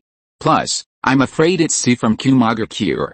What are you thinking about? At this moment, Uchiha Chi was leaping between the branches while forming summoning hand seals between his hands. He shook his head. The more critical the situation was, the calmer he became under the influence of his combat intuition. Facing Aburame Ryoma's inquiry, he immediately replied calmly, it's okay, I hypnotized the 10,000 snakes with a Sharingan eye technique in advance. With my eye technique covering it, the Blood Pond clan will not be able to control the snake in a short time. They can only fight it head-on. This is enough to make them suffer. Anyway, this snake is also ruthless and full of evil intentions. If it is thrown into the water, it will be controlled by the Blood Pond with the Blood Dragon Eye illusion. So in order to save trouble, Uchiha Chi took the initiative. This wave, if I hypnotize the snake first, guess who it'll bite first? Hearing this, Aburame Ryoma frowned slightly. Although Uchiha Chi offered an explanation, he wasn't so easily fooled. After all, as a clan both renowned for illusions and eye techniques, the Sharingan's illusions were roughly on par with the Blood Dragon Eyes, so breaking them wouldn't be that difficult. Thinking of this, he couldn't help but say with some concern, but, Uchiha Chi interrupted him, no buts, trust me, let's hurry. Uchiha Chi wasn't worried about the Blood Pond clan at all. He was the only one who knew that beneath this Hell Valley, there lay a madman beyond common sense, waiting for this very moment. However, precisely because he was the only one who knew, and he alone could know, Uchiha Chi couldn't explain the source of his information to Aburame Ryoma, and could only evade it. The real concern, in Uchiha Chi's view, was Kumagakure.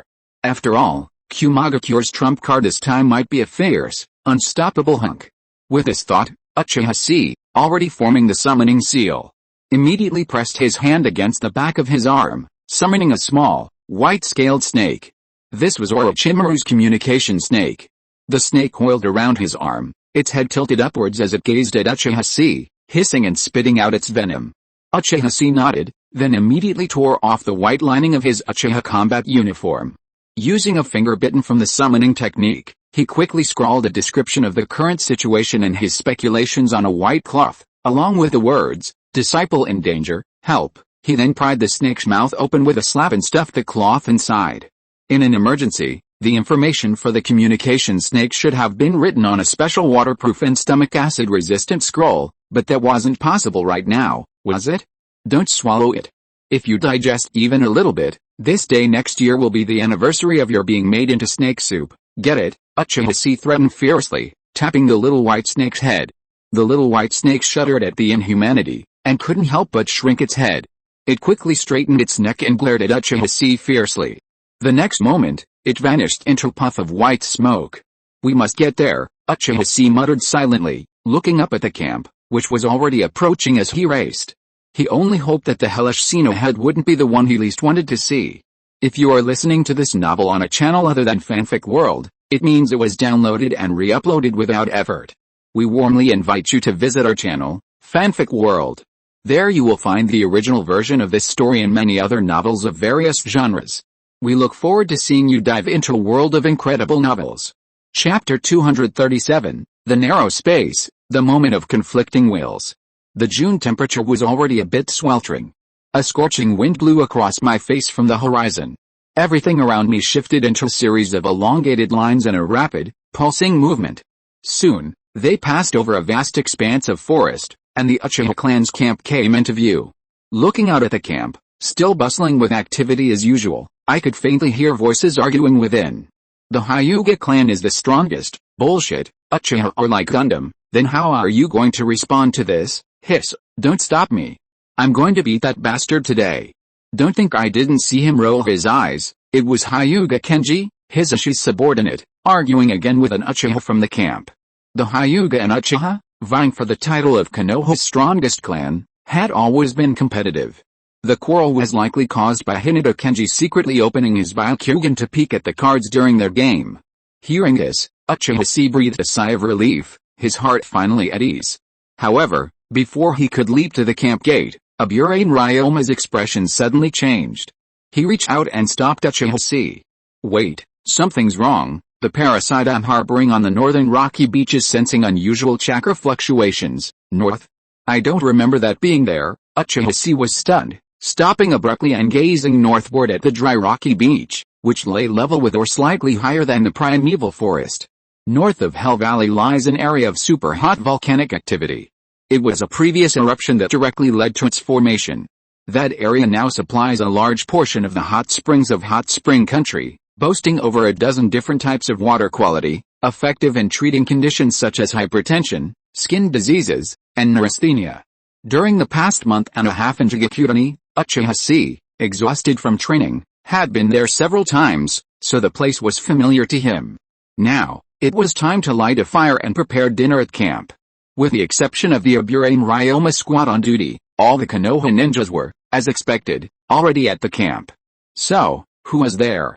And what were they doing there?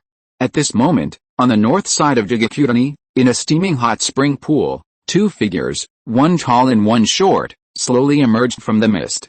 One was tall and dark-skinned, wearing the white uniform of the Hidden Cloud Village and sunglasses. Behind him were 7 swords, their handles wrapped in pristine red ribbons. This figure was none other than Killer B, the 8-tails Jinchuriki of the Hidden Cloud Village who had previously attacked Uchiha. Senior, can I really control such power? Standing shoulder to shoulder with Killer B was a small, tan-haired girl, only 7 or 8 years old, looking nervous. Her long, straight beige hair was tied into a ponytail that fell to her waist. Her pretty face held a hint of strength, but her youth gave her an air of endearment. Killer B was silent for a moment, unsure how to respond to the little girl's question.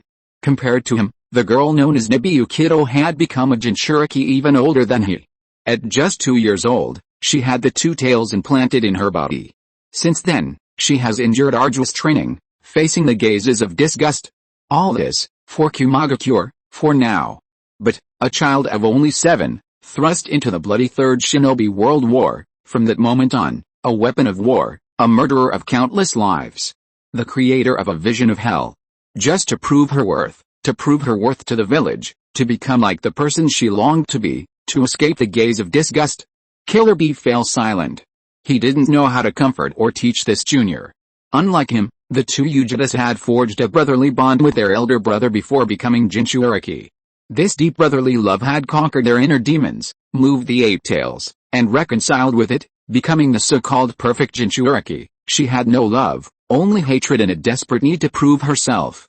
In her young eyes, there was only a blazing rage, a resentment against injustice. The mist around her drifted gently, weaving through the hollowed-out water-carved rocks, emitting a mournful whimper, transforming into countless wailing human faces in the air. Killer Bee turned around and squatted in front of the girl, clapping his hands on her shoulders. He stared at the blue flames burning in her eyes.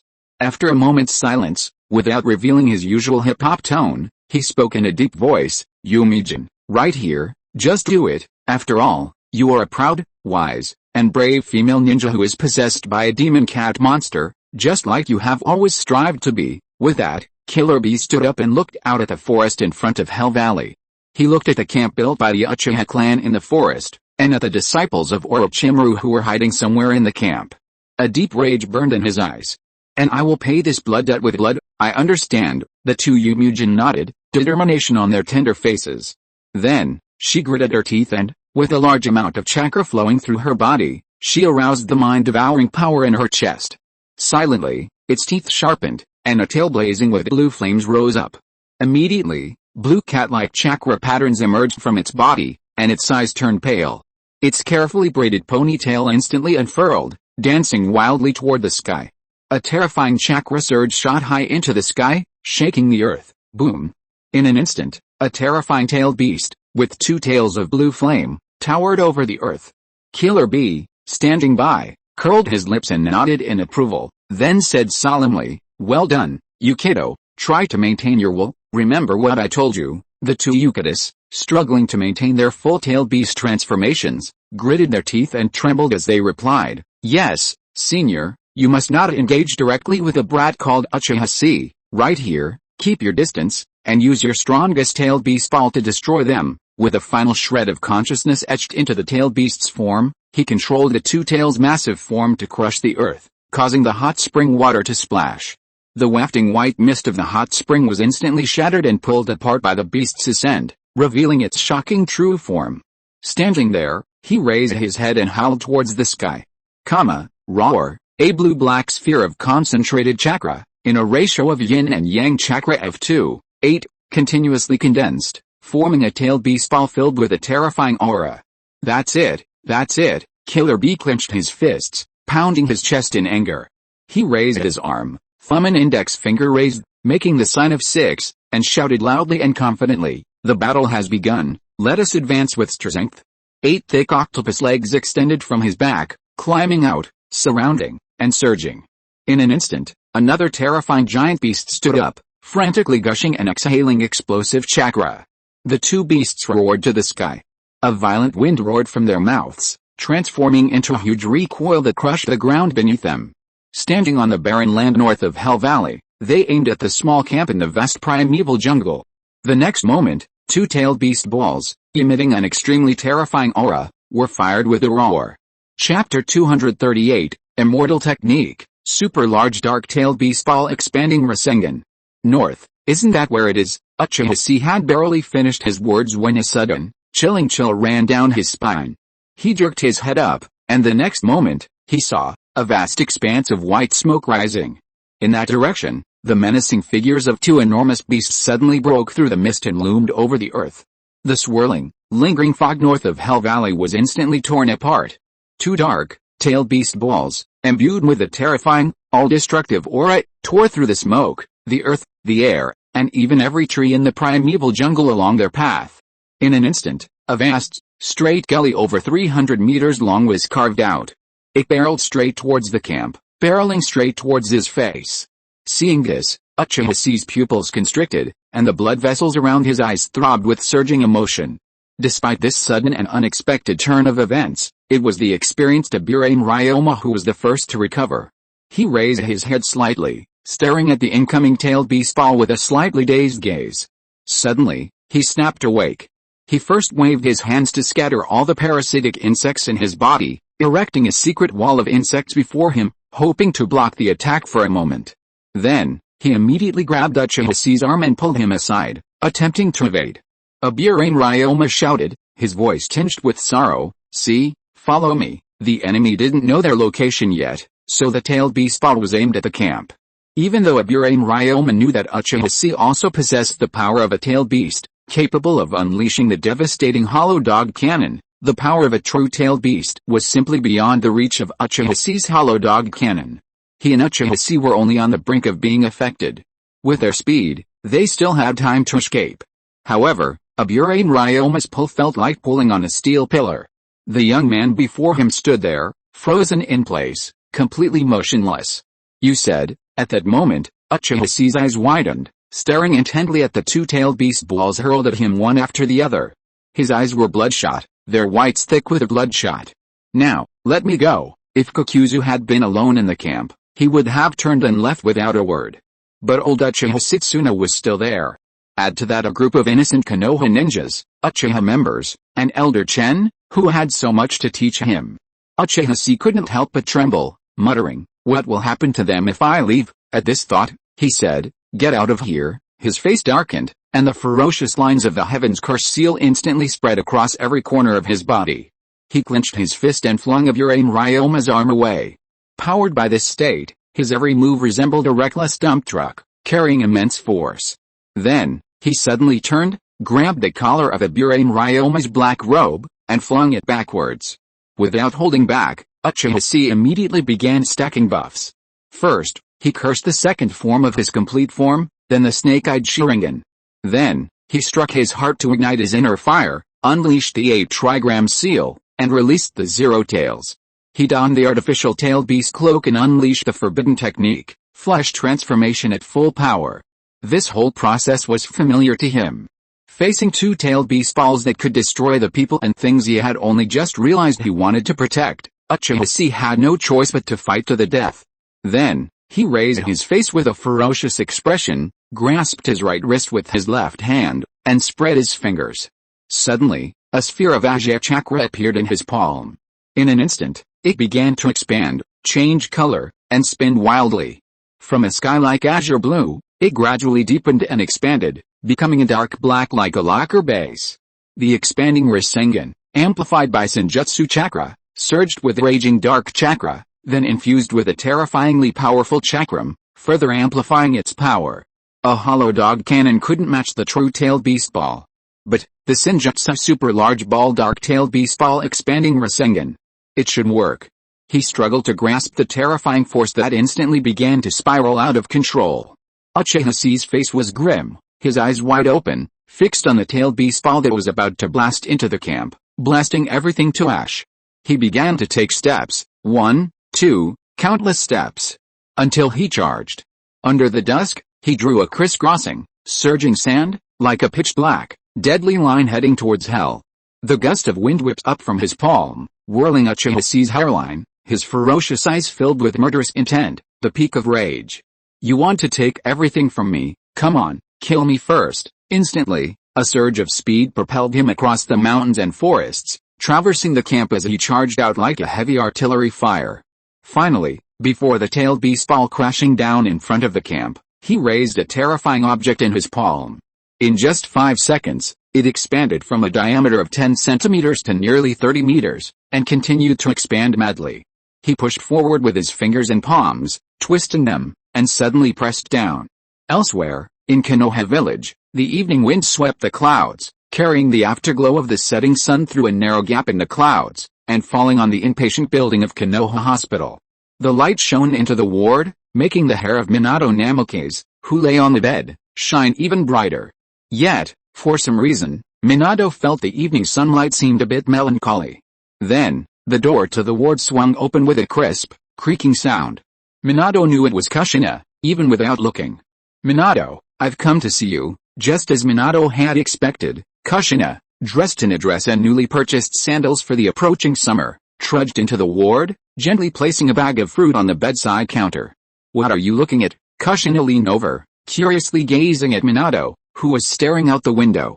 Minato was staring at a single blade of grass growing in the crack of the windowsill, swaying precariously in the night breeze. "Nothing." Minato came to his senses slightly, scratching his head and smiling. It just suddenly occurred to me that it's been a long time since C went on a mission to Hell Valley. I wonder how he's doing now. That's right, Kushina grumbled dissatisfiedly. He's been away from the village for a month and a half. Right, I wanted to thank him with you, Minato, and let C taste my cooking, but who knew he'd leave the village the next day? Kushina said seriously, I really want to claim this little brother. Hearing this, Minato couldn't help coughing, his eyes darting. Is this a thank you? After all, with Kushina's current cooking skills, the dishes she made were really a bit. Hey, Minato, what are you looking at? Kushina saw Minato's expression and immediately knew what he was thinking. She said angrily with some embarrassment, I am studying hard. It will definitely not be the same as last time. However, before Kushina could finish her words, bang, bang, bang, the cabinet beside the bed suddenly started to bang. Hearing this movement, Minato first turned his head, and then as if he remembered something, his face changed in an instant. He immediately bent down and stretched out his hand to open the cabinet door.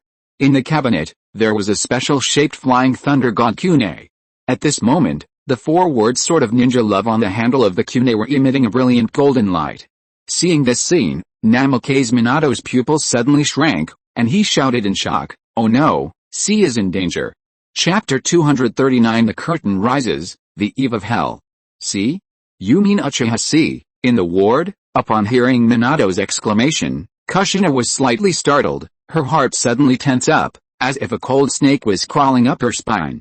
This made her unable to help but recall the silly boy's face, and it flashed before her eyes. In Konoha, besides Minato, this was the only one who was willing to risk his life to save her. Whether it was his decisiveness in facing the rampaging Ninetales, his arm being crushed when he threw the piercing giant sword, or the super cool combination skills that the 3 of them combined to defeat the Ninetales, all these scenes were deeply engraved in her heart, embellishing her pale and boring career as a Jinchuriki, which had to remain anonymous, with mottled colors like a rainbow. She really wanted to recognize this child as her brother. Yes, the flying thunder god Kune I gave Uchiha C has been triggered. This is the concept I mentioned to you before, the flying thunder god mutual instant spin jutsu, but for now, it can only transmit the signal of the flying thunder god mark. Namake's Minato's face was solemn. He grabbed the flying thunder god Kune from the cabinet and quickly got out of bed, picking up the blue lining and green jounin vest hanging on the wall of the hospital room. No time to hesitate, I must help him now, Kushina, I'll have to explain this to the Sandame. Wait, at this moment, Kushina grabbed Minato's shoulders and, with a slight force, pinned him firmly to the bed. Kushina, I must. Minato struggled for a moment, then was shocked to find that Kushina's grip was incredibly strong. It was like 10 bulls pressing down on him, and he couldn't break free. Minato, Kushina called out, a hint of anxiety crossing her brow as she stared at him. Listen, you're not the only one concerned about that child, I'm worried about him, too, but even with C's strength, he still needs help. With your current state, it's hard to say how much you can help him. Kushina's gaze fell to Minato's waist and abdomen, which were wrapped in layers of gauze and had begun to bleed slightly from Minato's vigorous movements. Tsunade had said the injury would take 3 months to heal, and it had only been a month and a half, so Minato clearly wasn't fully recovered. At this moment, facing Kushina's stark revelation, Minato remained silent for a moment, then spoke with a resolute expression. I promised him I wouldn't be late again. I know. Kushina nodded, then added, that's why I'm keeping you, and, as she finished speaking, Kushina closed her eyes, and a faint red chakra quietly surged from her body, enveloping her, forming a tailed beast coat that fluttered backwards. A unique, quite cool windbreaker-style coat. Thanks to you and C, I can do this, although there are still some flaws. Just this once, it should be enough. The next moment, she grasped Minato's hand, interlocking their fingers, and channeled the chakra of her love between their touching palms, connecting with Minato's. Finally, she draped a pale red-tailed beast coat over Minato.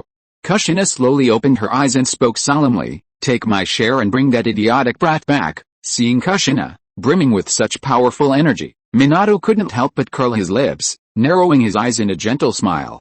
Yes, I will. With that, he donned his blue cedar and vest, clutching his kune. His gaze became incredibly sharp. Behind him, 3 massive shadow rocks, each possessing the power of shadow, were reflected. His HUD perfectly matched the position of the 4th.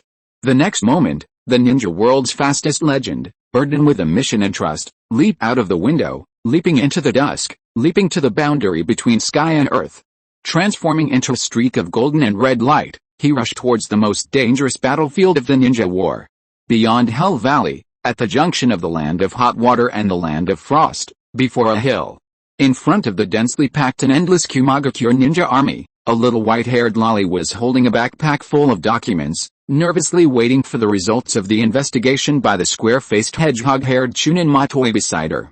It appeared, the chakra fluctuations of Killer Bee and the Two Tails, they have successfully arrived at the north of Hell Valley and released the tailed beast ball as planned. Hearing the result, Mabu took a deep breath and asked anxiously, "Quick, take another look. Are they acting according to the strategy?" Matoi did not dare to neglect it, and immediately made hand seals to sense and reported the situation in real time. "No problem, Kirabi. He has also completed the tailed beast transformation, and the second tailed beast ball has been launched as planned." Mabu patted his chest and breathed a sigh of relief. In this way, the plan is half successful. Next, it is to determine the enemy's casualties, and then arrange the next round of concentrated shooting. Finally, recover the tailed beasts. I really hope that in this round, all of Konoha's dangerous red eyes will be blown to death. It is not difficult to infer from the mouth of the next generation Hokage's secretary that Kumagakure's battle plan for Hell Valley is a precise combat force allocation based on the intelligence obtained by Killer Bee last time. The first step was to notify the Blood Pond clan, who had previously made a brotherly pact with the Hokage's son, and incite them to revolt. The second step was to dispatch 2 Jinchuriki from Kumagakure village from the north of Jigakurani, near the main Kumagakure army. They would fully transform into tailed beasts and, using the tailed beast balls, unleash long-range firepower on the Konoha garrison. The third step was to move from one location to another, maintaining distance and striving to annihilate the enemy's active forces at extreme range. This was due to crucial intelligence brought back by Killer Bee during the previous operation. Konoha's second Jinchuriki, Uchiha Chi, appeared to possess the ability to inflict massive damage to tailed beasts at close range. This plan was implemented to avoid unnecessary losses. Finally, an elite team would be dispatched to retrieve the tailed beasts and eliminate all Jigakurani defenders. Furthermore, to ensure the success of the subsequent raid from Jigakurani into the heart of the Land of Fire, no prisoners would be taken. Of course, the purpose of retrieving the tailed beasts was primarily to target the Two Tails, whose young Jinchuriki were unable to fully control them. Mabu privately expressed dissatisfaction with this.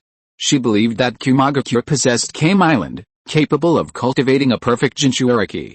The reason why Yukido, a gifted individual who had trained on Kame Island for so long, even before Kirabi became a Jinchuriki, couldn't achieve harmony with the Two Tails was simply because cats are truly difficult creatures to please. These plans and complaints only lasted a moment in his mind. Matoi's report was still going on. Mabu suppressed his relaxed expression and listened attentively. The plan was a success. Both tailed beast balls were accurately shot at the Konoha camp. They're finished. Sensing this, Matoi couldn't help but smile, excited for his friend's upcoming success. However, the next moment, the smile froze on his face. What was that? Matoi suddenly opened his eyes in astonishment and looked towards the south side of Hell Valley. His eyes were full of disbelief, and he shouted in horror, "Someone is charging towards the tailed beast balls." Hearing this, Mabu's face changed instantly, and he hurriedly asked, "What did you say? What happened there?" Damn it, Matoi couldn't help but tremble all over. He swallowed and slowly said, "That guy." He twisted and blew 2 tailed beast balls with one hand. Not good. That guy rushed towards the 2-tailed beast. After a moment of continued sensing, Matoi suddenly fell silent. After a long pause, she stammered, Two tails, it's gone berserk." Mabu, feeling more and more like she was listening to a fantasy novel, froze in her tracks. Her thoughts were a tangled mess, and her plans were being shattered into a tangled mess. In her daze, she subconsciously clasped her hands together, raised her index and middle fingers, and formed the way seal. That was the opening seal of the secret technique, the heaven-sending technique. Chapter 240 The Ninja War begins. Snake bites cloud thunder. At the same time, in the land of lightning, towering peaks echoed with deafening thunder. Around the village, winding rivers, carved by the rivers flowing through the land of lightning's central mountain range, lay the hidden Cloud Village, a ninja village of martial arts, bound by brotherhood and dedicated to swordsmanship and taijutsu. Within the Hokage building, the afterglow of a blood-red sunset shone through a quaint, grid-light chamber. A towering man, muscular, with a white beard and hair, a fierce face, and a dark complexion, wearing a hat like Kumagakure for a protector and a lightning-shaped scar on his chest, sat cross-legged on a massive, brown-yellow altar. He propped his face with one hand, seemingly resting, perhaps awaiting some news. Suddenly, outside the chamber, a flash of lightning ignited, connecting the sky to the mountain tops, barreling towards them at the speed of light. Soon, footsteps echoed, accompanied by a rumble of thunder. At that moment, the man in the quiet room suddenly opened his eyes, filled with murderous intent. Bang! The door to the quiet room flung open, and a dark-skinned man in a gray coat rushed in, clutching documents and a special scroll. Thunderbolt Rakage, my daughter has sent back a message. From this man, it was revealed that the man in the quiet room was none other than the third Rakage of the Hidden Cloud Village, AI. This fierce man, capable of hand-to-hand combat with the Eight Tails and a single opponent, possessed the strongest defense on Earth, the most powerful lightning release armor, and the most powerful offensive weapon, the Hellstab, one-handed hand. His mere presence embodied the word powerful. At that moment, AI calmly said, "Open it." The man in the gray coat, upon seeing AI, somehow calmed his anxious heart. "Yes," he replied, unfolding before the Rakage the latest intelligence scroll, sent back by Mabu using the Heaven Sentence technique, and on that scroll, 4 words were written in bold letters: "Plan failed." Seeing those words, AI's brow furrowed, his gaze fixed, and his muscles tensed with his increasingly rapid breathing. The man in the gray coat swallowed hard. The assault plan on Hell Valley had been rehearsed for a month. AI, the son of the 4th Rakage, had prepared intelligence and insider information. All that remained for them was the simple act of overwhelming the enemy with combat power. Logically, every step, including the Jinchuriki's complete tailed beast transformation, had been tested and finalized at least 3 times. But now, Lord Rakage, I'm guilty of my duty. The man in the gray coat quickly half-knelt before AI, bowing deeply, gritted his teeth, and began to apologize.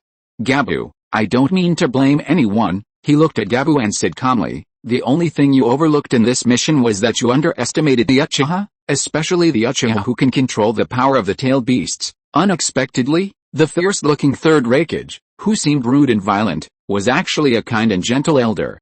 This is the first time for the little ones to carry out such an important mission.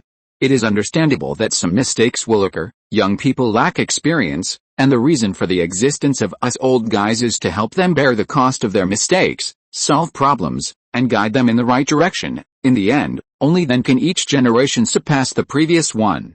After saying this, AI straightened up, jumped off the brown and yellow giant jar, and easily carried the ladder on his back. He turned to look at Gabu and said lightly, "Gabu, use the heaven-sending technique to send this old man to Hell Valley." Hearing this, Gabu suddenly raised his head and looked at the third Rakage in astonishment. "This is the artifact of the Six-Path Sage, the Amber Purifier Bottle." "Wait, what did you say?" AI's face was calm, and he looked at him. "Now, send this old man to Hell Valley," Gabu immediately said in horror. "Impossible. The heaven-sending technique can only be used to transport objects. So far, there has been no successful case of teleporting a person. During the teleportation process, the human body will be torn apart due to the ultra-high speed. Even you, the third, Gabu had assumed the third Rakage would send the Amber Purifier Bottle. After all, the third had used it to seal the Eight Tails, and this sacred artifact possessed immense power over tailed beasts and their Jinchuriki. However, he never expected the third Rakage, AI, to actually ask him to send the Amber Purifier Bottle along with AI himself. This, as he had just said, had never been successfully accomplished. Before Gabu could finish his persuasion, AI declared firmly, "Trust me, I will succeed. If you fail, then the next generation, AI, will inherit the throne of the fourth Rakage. Gabu, you should understand what the loss of 2 tailed beasts in Hell Valley means to Kumagakure." Gabu stammered, finally falling silent. "That would mean the loss of 2 ultimate weapons for Kumagakure, drastically reducing the village's strength. Iwagakure, Kirigakure, and even Konoha, now facing a siege from the 4 kingdoms, would all turn against Kumagakure. The original Shikoku Fire War scenario of the Third Shinobi World War would be rewritten in an instant. And precisely because AI, the third Rakage, understood this, for the sake of the village's future, now was the time to gamble his life. If neither of the 2-tailed beast Jinchuriki could take Hell Valley, Sending the amber purifier alone would be her last resort. But if he went there himself, the outcome would be drastically different. I understand. Gabu's eyes were heavy with sorrow, shock and admiration as he looked at the old man before him. He took a deep breath and tremblingly stood up, his eyes moist. He formed a seal with both hands, his index and middle fingers together. As the hand seal was cast, a flash of white light suddenly appeared, enveloping the white-haired old man before him. Gabu felt his throat grow hoarse, tears streaming down his cheeks. In this moment of farewell, he could only offer the elder a final blessing as a brother. Sandage, may your military fortune flourish. The next moment, the heaven sentence technique was activated. Lightning instantly pierced the wreckage building, transforming into a beam of light that spanned thousands of miles, conveying love to hell. Transformed into lightning, piercing hell.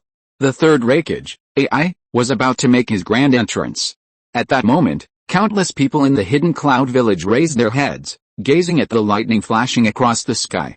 They had no idea what resolute this lightning represented, nor the immense price it carried. They glanced at it and continued their normal day as usual. Ironically, however, someone from another village knew all about this. In the shadows of the towering peaks of Kumagakure, a figure wearing a black hood looked up with interest at the fading lightning in the sky, his gaze lingering for a long time. Howdy, things are getting interesting. The figure laughed hoarsely, raised his hand to remove his hood, and tore off the mask covering his face with a facial erasure technique, revealing his hidden true face. That was the true face of Orochimaru, the cold king of Konoha's three ninjas. Long black hair, golden pupils, purple eyeshadow extending to the wings of his nose, pale skin, and adorned with blue magadama earrings. After a long moment, Orochimaru averted his gaze, unable to help but lick his lips, and chuckled hoarsely. Damn, the most troublesome guys have left. Then let me see it. Turtle Island, the lightning armor, the secrets of the perfect Jinchuriki, the deployment map of the Third Shinobi World War, everything. Everything. Chapter 241. What do you understand? Beast. Ning. For a brief, yet elongated moment, the sound of a train's humming and whirring seemed to echo in his ears. His thoughts raced, and before his eyes, a revolving lantern began to race. Scenes from the battle up to this point flashed before his eyes. Uchiha Chi understood that this was a sign that his power was about to get out of control. It was a sign that the Senjutsu super large dark-tailed beast ball expansion Rasengan in his hand was about to explode uncontrollably, blasting him and everything around him to ash. Ultimately, this power was beyond human control. This jutsu, inspired by the tailed beasts, powered by their power, and enhanced by Senjutsu, had already surpassed his limits. The rival jutsu, in the future, would be called the Senjutsu Super Tailed Beast Ball Rasen Shuriken. It was the ultimate ninjutsu used by the protagonist, Naruto, against Kaguya Otsutsuki during the Four Wars. Today, it's a terrifying, transcendental force. At this moment, Uchiha Chi could still hold it, only because it hadn't fully expanded yet. A sense of danger welled up in his heart, and he estimated that if it continued to expand, it would only take 2 seconds at most for the thing to carry both tailed beast balls, along with Uchiha Chi, the Konoha camp behind him, and everything within a 1-kilometer radius, all to the skies. Fortunately, the zero tail within Uchiha Chi's body was rather inadequate. It simply couldn't absorb the chakra of a full-tailed beast ball. Combined with the extreme control he possessed in the second form of the Heaven's Curse seal, he was stuck right on the edge of his limit. Of course, there might be deeper reasons, but that was all he could think of. Uchiha Chi gave up thinking completely, because at this moment, he had no choice but to succeed. Raise his palm, press down, and push forward. Huh? The force of the beam continued unabated, shattering and piercing through the 5 peaks at the junction of Tangshuang and Hell Valley. It soared into the sky, becoming a distant, blazing white meteor. At that moment, whether it was the densely packed Kumagakure army outside Hell Valley or the ninjas at the Konoha camp within, they all involuntarily looked up, gazing at the earth-shaking, pale beam of light. Attention, Matoi, standing before the Kumagakure army, shouted in shock and horror, something's being launched. Crack. Mabu, standing beside him, had already raised his head and swallowed involuntarily. Don't pay attention, that thing has already struck. What kind of power is this? This is even more terrifying than the Sandaime Tsuchikage's dust release, and is that guy really only 12 years old? The moment the beam disappeared, the aftermath of its shockwaves surged between heaven and earth. Dust, gravel, grass, leaves, earth veins, insects, and beasts billowed into the air, a thick cloud of white smoke covering everything. On the north side of Hell Valley, a gust of wind swung across the sky. The two Uchiha, struggling to maintain their full-tailed beast form, watched the scene, swallowed subconsciously, and shuddered slightly. Did I do this? The two Uchiha were momentarily distracted. Due to the perspective, they didn't see Uchiha Chi, the tailed beast queen, leaping like a flea. They only felt a sudden gust of wind past their ears, a flash of white light before their eyes, and then everything in front of them was shattered into a heap, completely enveloped by the rising white smoke. But why were the things behind them also destroyed? Was it Killer Bee Senpai's doing? Or was this the so-called recoil? Yukito, are you okay? Killer Bee's concerned voice, mingled with the eight-tailed Gyuki's, echoed in his ears. It trembled, like the sound of someone witnessing something terrifying. Only Killer Bee, standing to the side, saw the Uchiha Brad leap up, his human form wielding a 30-meter diameter jet black-tailed beast ball, colliding with the two others' tailed beast balls. Then, he actually detonated both of their tailed beast balls with a single hand, and the pale beam of light, still unabated, streaked straight past Yukito's ear, narrowly missing him. Thinking of this, both Eight Tails and Killer Bee felt a little ashamed. If such an attack hit, even a completely tailed beast transformed Yuki would probably lose his combat power instantly. I'm fine, Yuki, who didn't understand what was happening, shook his head and shouted with difficulty, I can feel that the Two Tails is rejecting me. It seems that it doesn't want to cooperate with me. I should be able to barely fire one more tailed beast ball. She fixed her eyes and turned to look at Eight Tails on the side. Senior B, continue to carry out the mission according to the plan. Killer Bee immediately shook his head and shouted in a deep voice, the plan has changed, Yuki, let's disperse immediately. Quickly go around to both sides and launch the tailed beast balls from both ends. He can't withstand both sides alone. Mabu should have seen the situation here. He will soon use the Heaven Sentence technique to find the amber purification bottle. With the power of the artifact, combined with their strength, it is enough to suppress that kid. Him? Who is he? The two Yuki people were stunned. However, after understanding Killer Bee's command, she quickly regained her composure, her gaze fixed. Attack from both sides, splitting the attack, presumably to continue destroying the enemy's remaining resistance. Senior B, I understand. With that, the Yamato leap interaction, running with Killer Bee from the east and west. Boom. Boom. Their massive bodies, fully transformed into tailed beasts, leaped dozens of meters in a single stride, crushing the earth and blasting the hot spring water. As they did so, they opened their mouths, preparing to condense another massive tailed beast ball. However, just as the two Yamato took 2 steps, before they could condense their tailed beast balls, suddenly, a roar of wind surged. All they saw was a whirlwind slashing through the high wall of ash and dust. The disheveled youth, wielding a giant, blazing sword resembling a mythical figure, tore through the dust and smoke, blasting the sword energy as it charged forward. Uchiha Chi's face was filled with ferociousness, and he shouted hoarsely, what do you understand? Bastard. Chapter 242, Immortal Magic Twin Snakes Bite and Explode. Sword defeats Two Tails. Wielding the flowing flame greatsword, Uchiha Chi slashed forth a 40-meter-long blast of sword energy. With this terrifying thrust, Uchiha Chi, like a flying bird, instantly soared hundreds of meters, dispersing the dust and mist. With a circular slash, he twisted the hilt and slashed head-on at the still astonished Two Tails in its full form. Even a Two Tails, standing a full 51 meters tall, could not ignore such a 40-meter-long sword. If it were to strike, Yumu Ren was unsure if she would maintain her composure and control the Two Tails in its full form after such damage. Or would the Two Tails go berserk? Quickly thinking, Yumu Ren immediately raised her Two Tails claws and swung, attempting to deflect the greatsword. However, mid-air, Uchiha Chi grinned fiercely. The greatsword in his hand instantly exploded into a sky of flames, countless sparks flying and illuminating a pair of eyes etched with throbbing veins. His eyes suddenly widened, their scarlet serpent pupils gazing directly at the Two Tails. Bloodshot veins instantly filled the whites of his eyes. Submit to the Uchiha's eye technique. Not good. The two Yukitas were startled, realizing the difficulty of facing an Uchiha alone. She instinctively tried to close her eyes, but even with averting her gaze, she couldn't help but notice the falling sparks. And then, amidst the cascading sparks, she beheld a pair of scarlet serpent eyes blazing from a raging fire. This was the culmination of Uchiha Chi's intense training. integrating illusion into swordsmanship, creating a phantasmagorical, beautiful, and absolutely inescapable form, Uchiha-style, Sun Halo dance.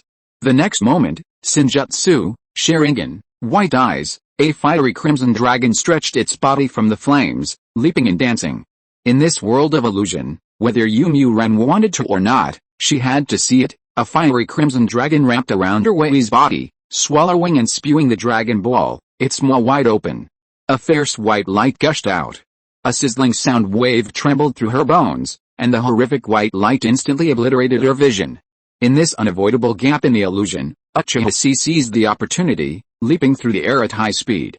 He bit his finger and raised his palm to form a seal. Hi, Su, Yu, Shen, Wei. Spiritual summoning jutsu. He raised his palm and slammed it down into the air. The dense pattern spread across the sky, obscuring half the sky before his eyes, and instantly solidified. Bang! The next moment, amidst the swirling white smoke, a massive green snake fell with all its might. Boom! The massive body stirred up a whirlwind of sand, shaking the earth. Green snake! Cooperate with me, Uchiha Chi shouted in a deep voice. Relying on the Heaven's Curse seal and the mutated Sharingan to absorb sufficient natural energy, he immediately reactivated the second form of the Curse seal, continuously refining and fusing his unique Senjutsu chakra. Green Snake, Sasuke's second summoning snake after the Manda was killed in the explosion, was a formidable force among the snakes of the Ryochi cave, second only to Manda. Upon landing, it immediately took in the situation and felt a slight tingling sensation when it saw it was facing the two tails. But being a simple and honest snake, it didn't know how to refuse, so it could only respond in a muffled voice. Yes, Master C. Upon receiving the green snake's response, Uchiha Chi glanced at it with his Sharingan and nodded, his body already beginning to form white scales.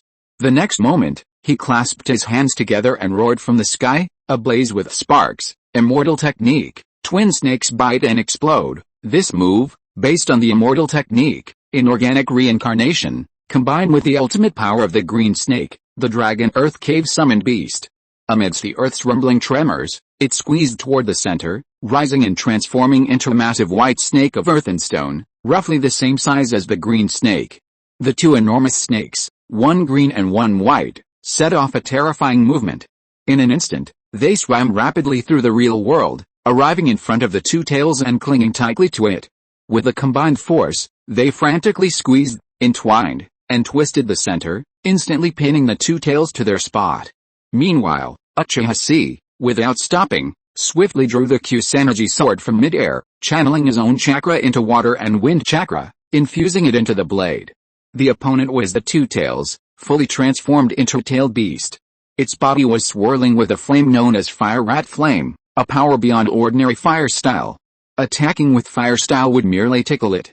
So, to defeat it as quickly as possible, Uchiha Chi unleashed Ninjutsu, Hurricane Water Whirlpool Sword. A thin blue line instantly extended from Kusanagi's sword, reaching directly for the two tails' head. Then, centered on this line, a massive blue water spout exploded. Like a blooming mandala, petals of white wind and blue water blades swirled around the central stem, swirling, slicing, and slashing. A brilliant blue-white glow illuminated Hell Valley. The two tails' head was instantly severed by the sword, revealing half of its body, revealing the two tails' body. The blonde lolly, stunned and nearly speechless, was stunned. How is this possible? Even a fully transformed tailed beast could be defeated. This was completely beyond the Jinchuriki's comprehension, leaving the two Yukatas in disbelief. Furthermore, everything, from the young man leaping through the dust wall with his sword to slicing the two tails' head off with a single blow, took less than half a minute. In ninja combat, the saying a meeting is a matter of life and death was fully demonstrated at this moment. Uchiha Chi showed no mercy at all. If he hadn't risked his life with the expanding Rasengan, the entire Konoha camp would have been annihilated by now. The battle was far from over. Although Uchiha Chi was relieved not to have seen the third Raikage, the sheer size of the two Jinchuriki also weighed heavily on him. At this moment, rather than tangling with the experienced and highly skilled Killer Bee, he should seize the opportunity with a surprise attack, eliminating the young, yet still undeveloped, two Yukatas. As the saying goes, it's better to break one finger than to injure 10. As he leaped down, the Kusanagi sword twirled in his hand, its light dancing and emitting dazzling, brilliant sword flowers. Uchiha Chi drew the sword from the blade, grasping it with both hands. He then aimed the tip of the sword precisely at the center of the eyebrows of the two wooden figures below, and without hesitation, thrust it down fiercely. During this process, the Kusanagi sword's blade gradually became bright white, emitting a sizzling layer of lightning and water spray. This was a combination of the lightning release, supersonic shocking thunder blade, and the water release, water fang blade, the composite ninjutsu, supersonic shocking thunder and water fang blade. The supersonic shocking thunder blade's properties amplified the water fang blade's sharpness, and the combination of water and thunder could paralyze the enemy with a single strike, completely rendering them defenseless. Uchiha Chi's eyes gleamed as he stared intently below, a smile tugging at the corners of his mouth. That's it, one's done. However, at that moment, Wuwa, Thunder Plow Hot Blade, a wild, dual-channel voice suddenly exploded. A four-fingered hand blade, 3 times larger than Uchiha Chi, swirled with lightning and jet-black squid ink, suddenly pierced through the smoke and dust, piercing Uchiha Chi's back with a fierce flash of lightning. Uchiha Chi whipped his head around, but he remained unfazed by the sight. The Magatama in his crimson Sharingan didn't even twitch, his composure almost seeming indifferent. A sneer curled up at the corners of Uchiha Chi's mouth, and he calmly opened his arms, offering no resistance, allowing the blow to descend and pierce him to death. Kirabi, I'm waiting for you.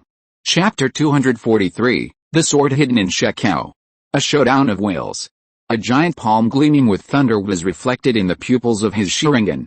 Suddenly, the air around him compressed and confined, and a crescendo of explosions echoed in his ears.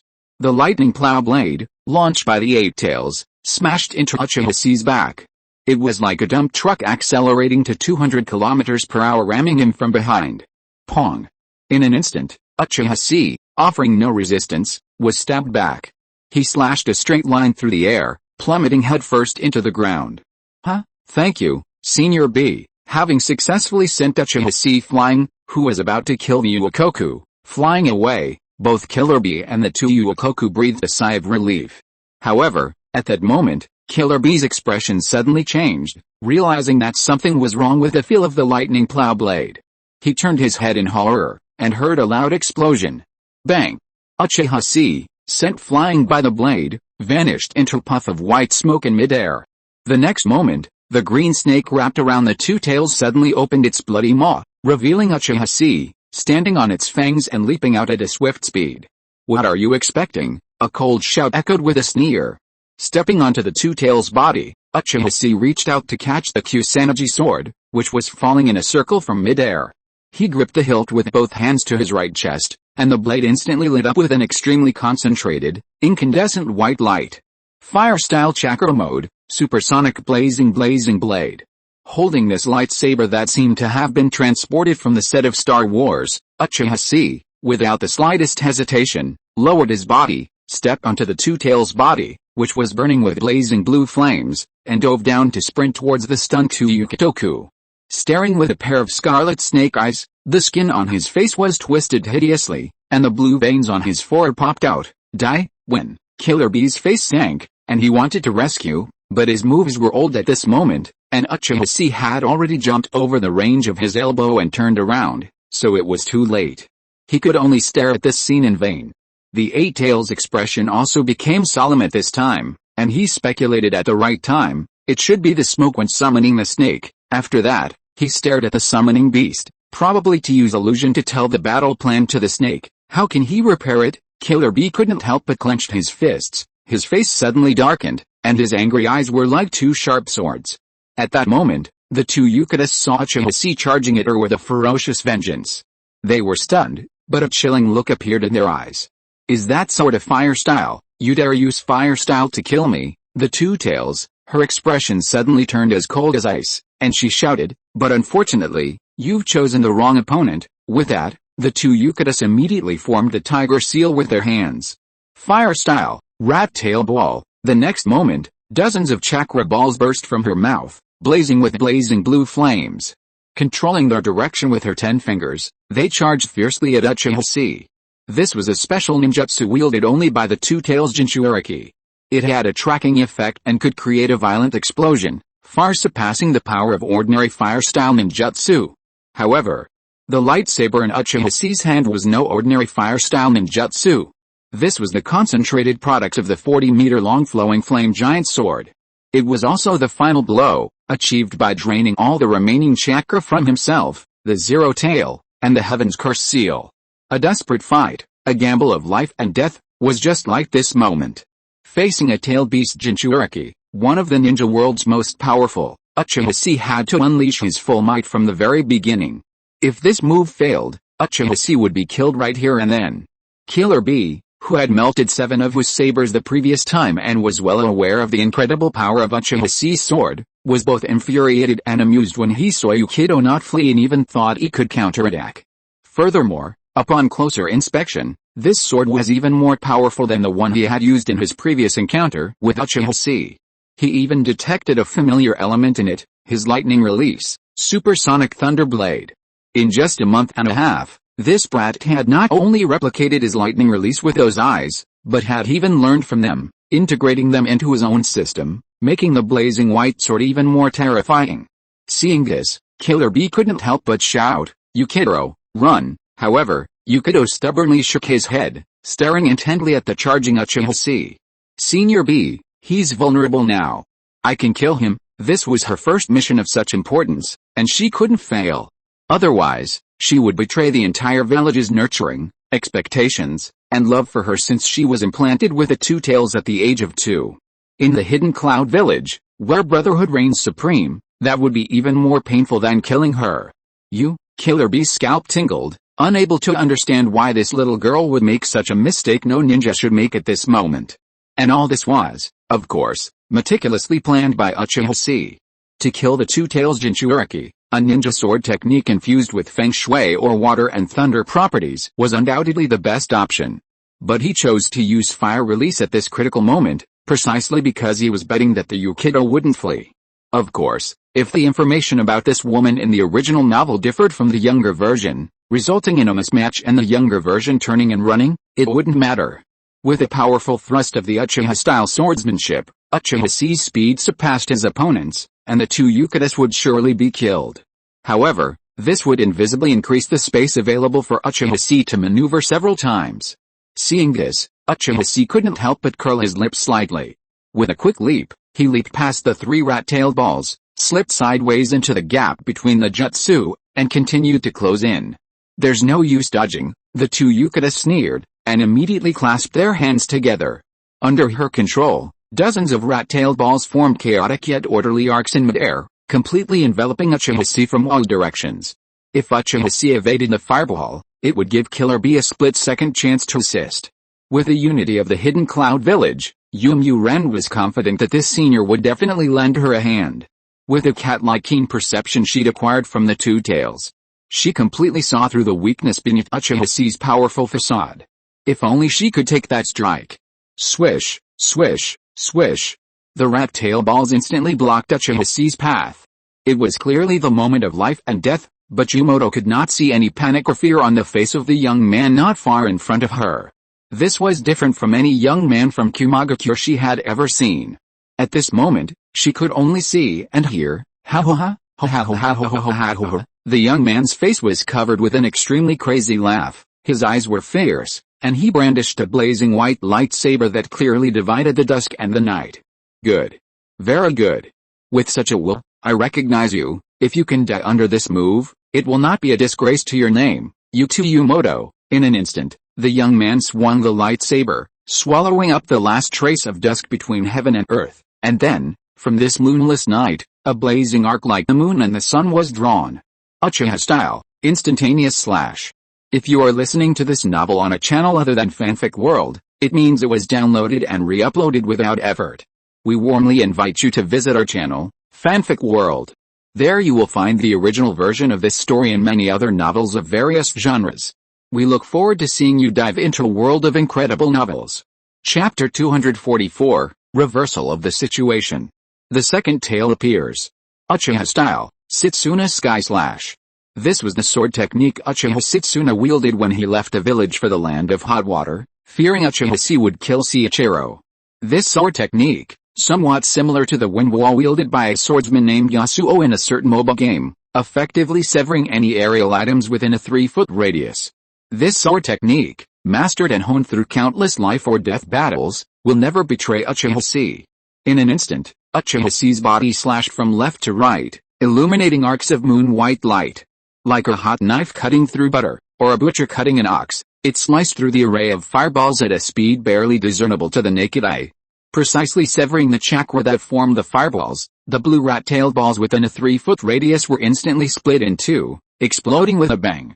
Then, the blue rat-tail ball jet coming from another direction exploded, creating a sea of fire composed of countless flames out of thin air. A strong wind blew up, burning in the sea of fire, suffering the pain of the scorching flames, with a powerful support sent by this enemy. Die? Uchiha Chi bared his teeth, the veins on his forehead bulged, and the skin on his face was twisted hideously. With burn marks all over his body, his speed increased again. He ran wildly from the huge body of the two tails. Like a sharp arrow, he shot out, holding the hilt of the sword horizontally with both hands, raised the sword straight, and stabbed the sword into the heart of the two Yukitas. Staring into such a crazy gaze, the two Yukitas couldn't help but gasp, and a sinister chill rose on her neck, making her shiver, and a fear that reached the extreme rose in her heart. Is he going to die, madman? The two Yukitas opened their eyes wide in horror, looking at Uchiha Chi, who was getting closer and closer, her scalp tingling, and her hands and feet gradually began to feel cold and numb. Madman. A complete madman. He will die if he does this. What can he gain? Why on earth would he do this? Yukido originally thought that she could overcome the fear of impending death by relying on her loyalty to the village and her willingness to give everything for the village, but in the end she found out that she was wrong.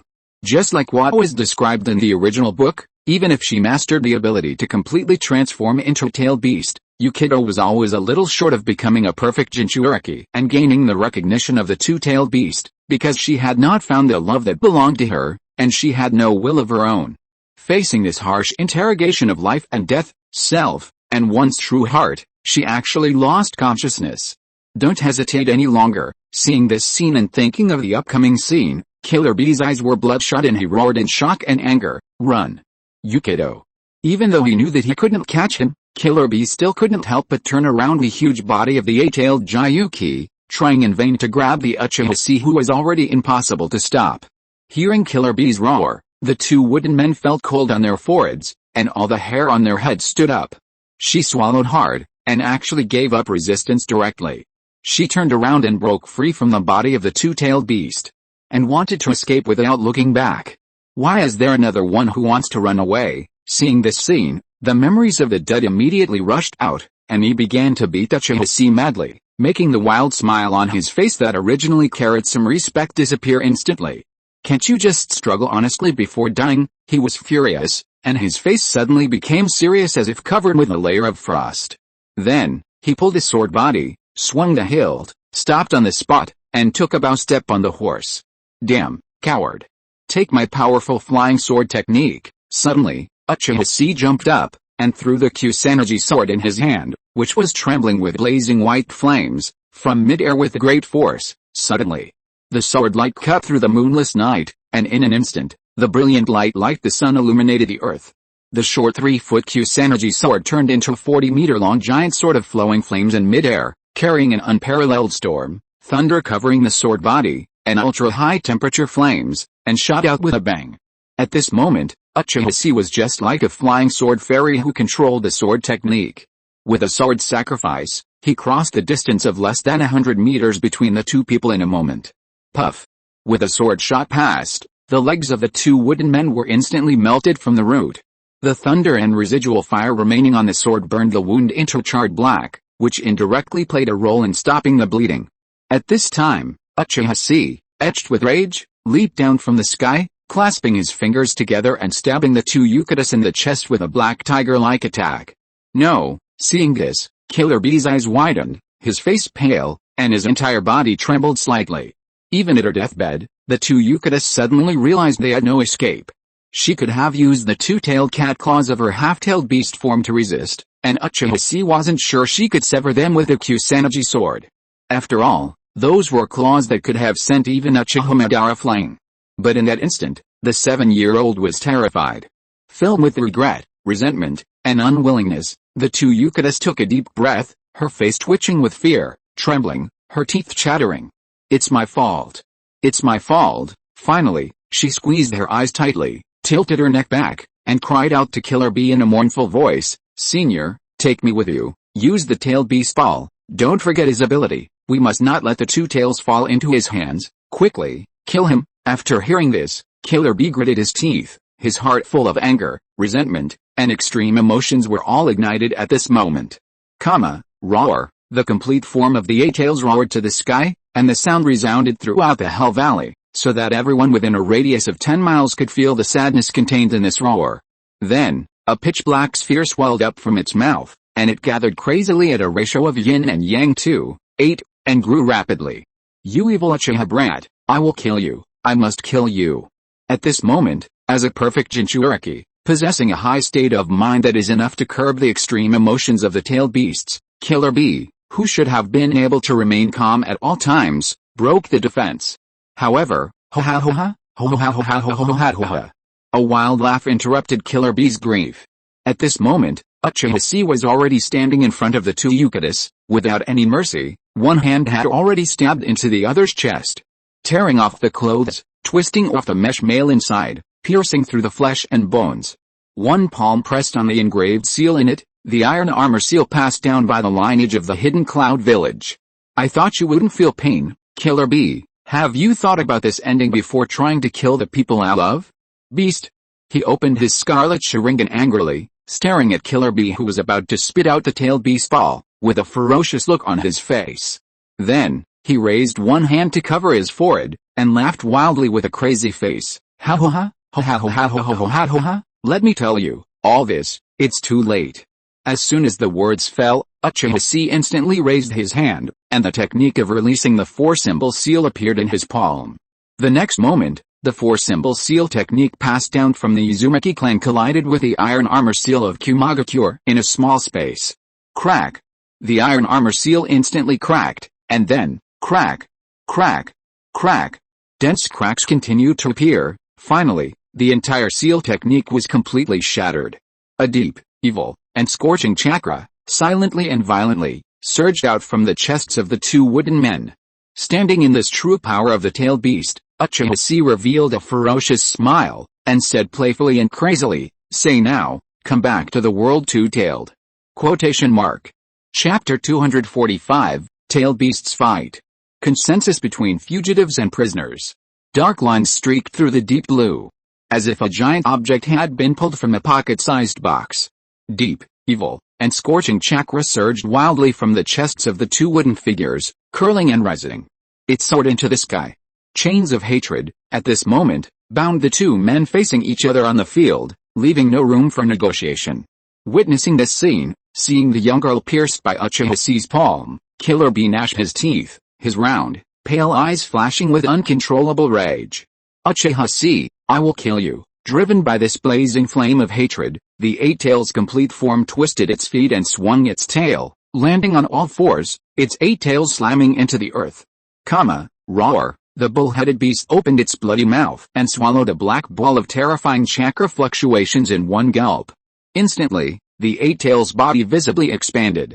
Uchiha Chi immediately recognized that it was about to unleash its true killing move, the continuous tailed beast balls.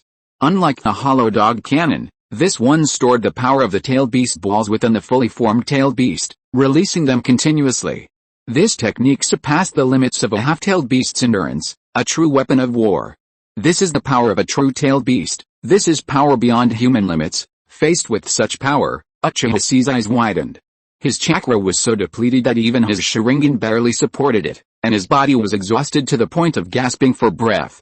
Facing two Jinchuriki, he had eliminated the two tails Jinchuriki with a surprise attack right under their noses. The price he paid was the complete draining of his own energy, the zero tails, and the Heaven's Curse seal. Yet, as those crimson eyes rapidly darkened and dimmed, an uncontrollable rage ignited. This intense emotion, the fear of facing death, reverberated, surged, and collided within Uchiha Chi's heart. Even the blood in his body was boiling. "Kirabi!" The skin on Uchiha Chi's face twisted horribly, and he suddenly shouted angrily, "Do you think you're the only one with such power?" The moment his words fell, a fierce wind whipped Uchiha Chi's black hair into a whirlwind. Blue flames surged around him, and a colossal being rose from the ground, lifting him high. The terrifying chakra that filled the air transformed into an inextinguishable blue flame, forming beneath Uchiha Chi's body into the form of the world's most powerful cat demon. The moment the terrifying being landed, it moved swiftly amidst Uchiha Chi's furious roar. Its hind legs twisted and tensed, and it suddenly leaped high into the air, transforming into an indistinguishable blue shadow. With a swish, 3 cold rays of light illuminated the moonless night. A blade, sharp enough to rival a divine weapon, erupted from its claws. With one claw, it severed a massive tentacle blocking its path. With a powerful, heavy cat-like fist, it slammed down onto the 8-tailed demon's chin from below. Bang! The 8-tailed demon looked up in shock. Then, the 2-tailed demon pierced its jaw with its claws, tapping the gap between its teeth and pulling downwards. Snap! The demon's tightly closed mouth was pulled open. Immediately, the terrifying power stored within its body erupted into the sky, transforming into a beam of light that dyed everything a bright yellow. As the beam faded, the cat demon known as the 2-tailed Matatabi once again pounced upon the Ushi-Oni with its true form, slamming it down and pinning it to the ground. Opening its bloody maw, it roared like a furious cat. However, the 8-tailed Ushi-Oni was stunned for only a moment before regaining consciousness. A hint of human-like rage crossed its face. Swinging its massive arms, its 8 tails bolstered the ground, it delivered a powerful punch, striking the 2-tailed Matatabi's face directly. The 8-tailed Ushi-Oni already possessed a combat advantage, and now, with the added skill of its Jinchuriki, it sent Matatabi flying with a single blow, sending it careening 200 or 300 meters away. A whoosh, dust billowed high on the field. Ho-ho, Uchiha Chi, slumped atop the 2-tailed Matatabi's head, gasped for air and struggled to pull himself up. A brilliant smile played on his face, for he knew, he'd won the gamble. After he broke the iron seal of Kumagakure, the 2 tails was free to escape. Naturally, the free 2 tails wouldn't allow Killer Bee to blast it in the face with a tailed beast ball.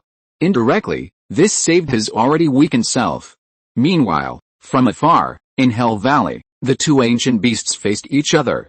Killer Bee, transformed into the 8 tails in its full form, realized what was happening. His pale eyes glared in anger, and he demanded in a suppressed voice, 2 tails, do you know what you're doing? Facing the 8 tails Jinchuriki's question, the 2 tails cat-like face suddenly showed a hint of disdain, as if the question was too foolish for a cat to even bother answering. How foolish, Uchiha Chi, perched on its head, couldn't help but sneer. Killer Bee's questioning sounded as if he'd been a Jinchuriki for so long that he'd forgotten. The relationship between a Jinchuriki and a tailed beast is never a friendly one. Rather, it's that of jailer and prisoner. After all, the mere thought of expecting a prisoner to empathize with a jailer was nothing short of a fantasy, let alone one as arrogant as the Nibi Matatabi. So, at that moment, Nibi Matatabi simply ignored Killer Bee's fury in the distance. He lowered his head, his gaze fixed on the Nibi Ukado lying on the ground not far away, chest shattered and gasping like a fish dying of thirst on the shore. The moment a tailed beast left the Jinchuriki's body, its fate was sealed. Nibi Ukado, the girl who would one day shine in the hidden cloud village, had now reached the end of her life. It couldn't help but feel a sense of grief. Alice, what a pity, this child, I thought she was very promising. Hearing this, Uchiha Chi, who was sitting on its head, couldn't help laughing, and simply interrupted it coldly, 2-tailed, you personally sent her to death? The tailed beasts can temporarily borrow the power of the human sacrifice.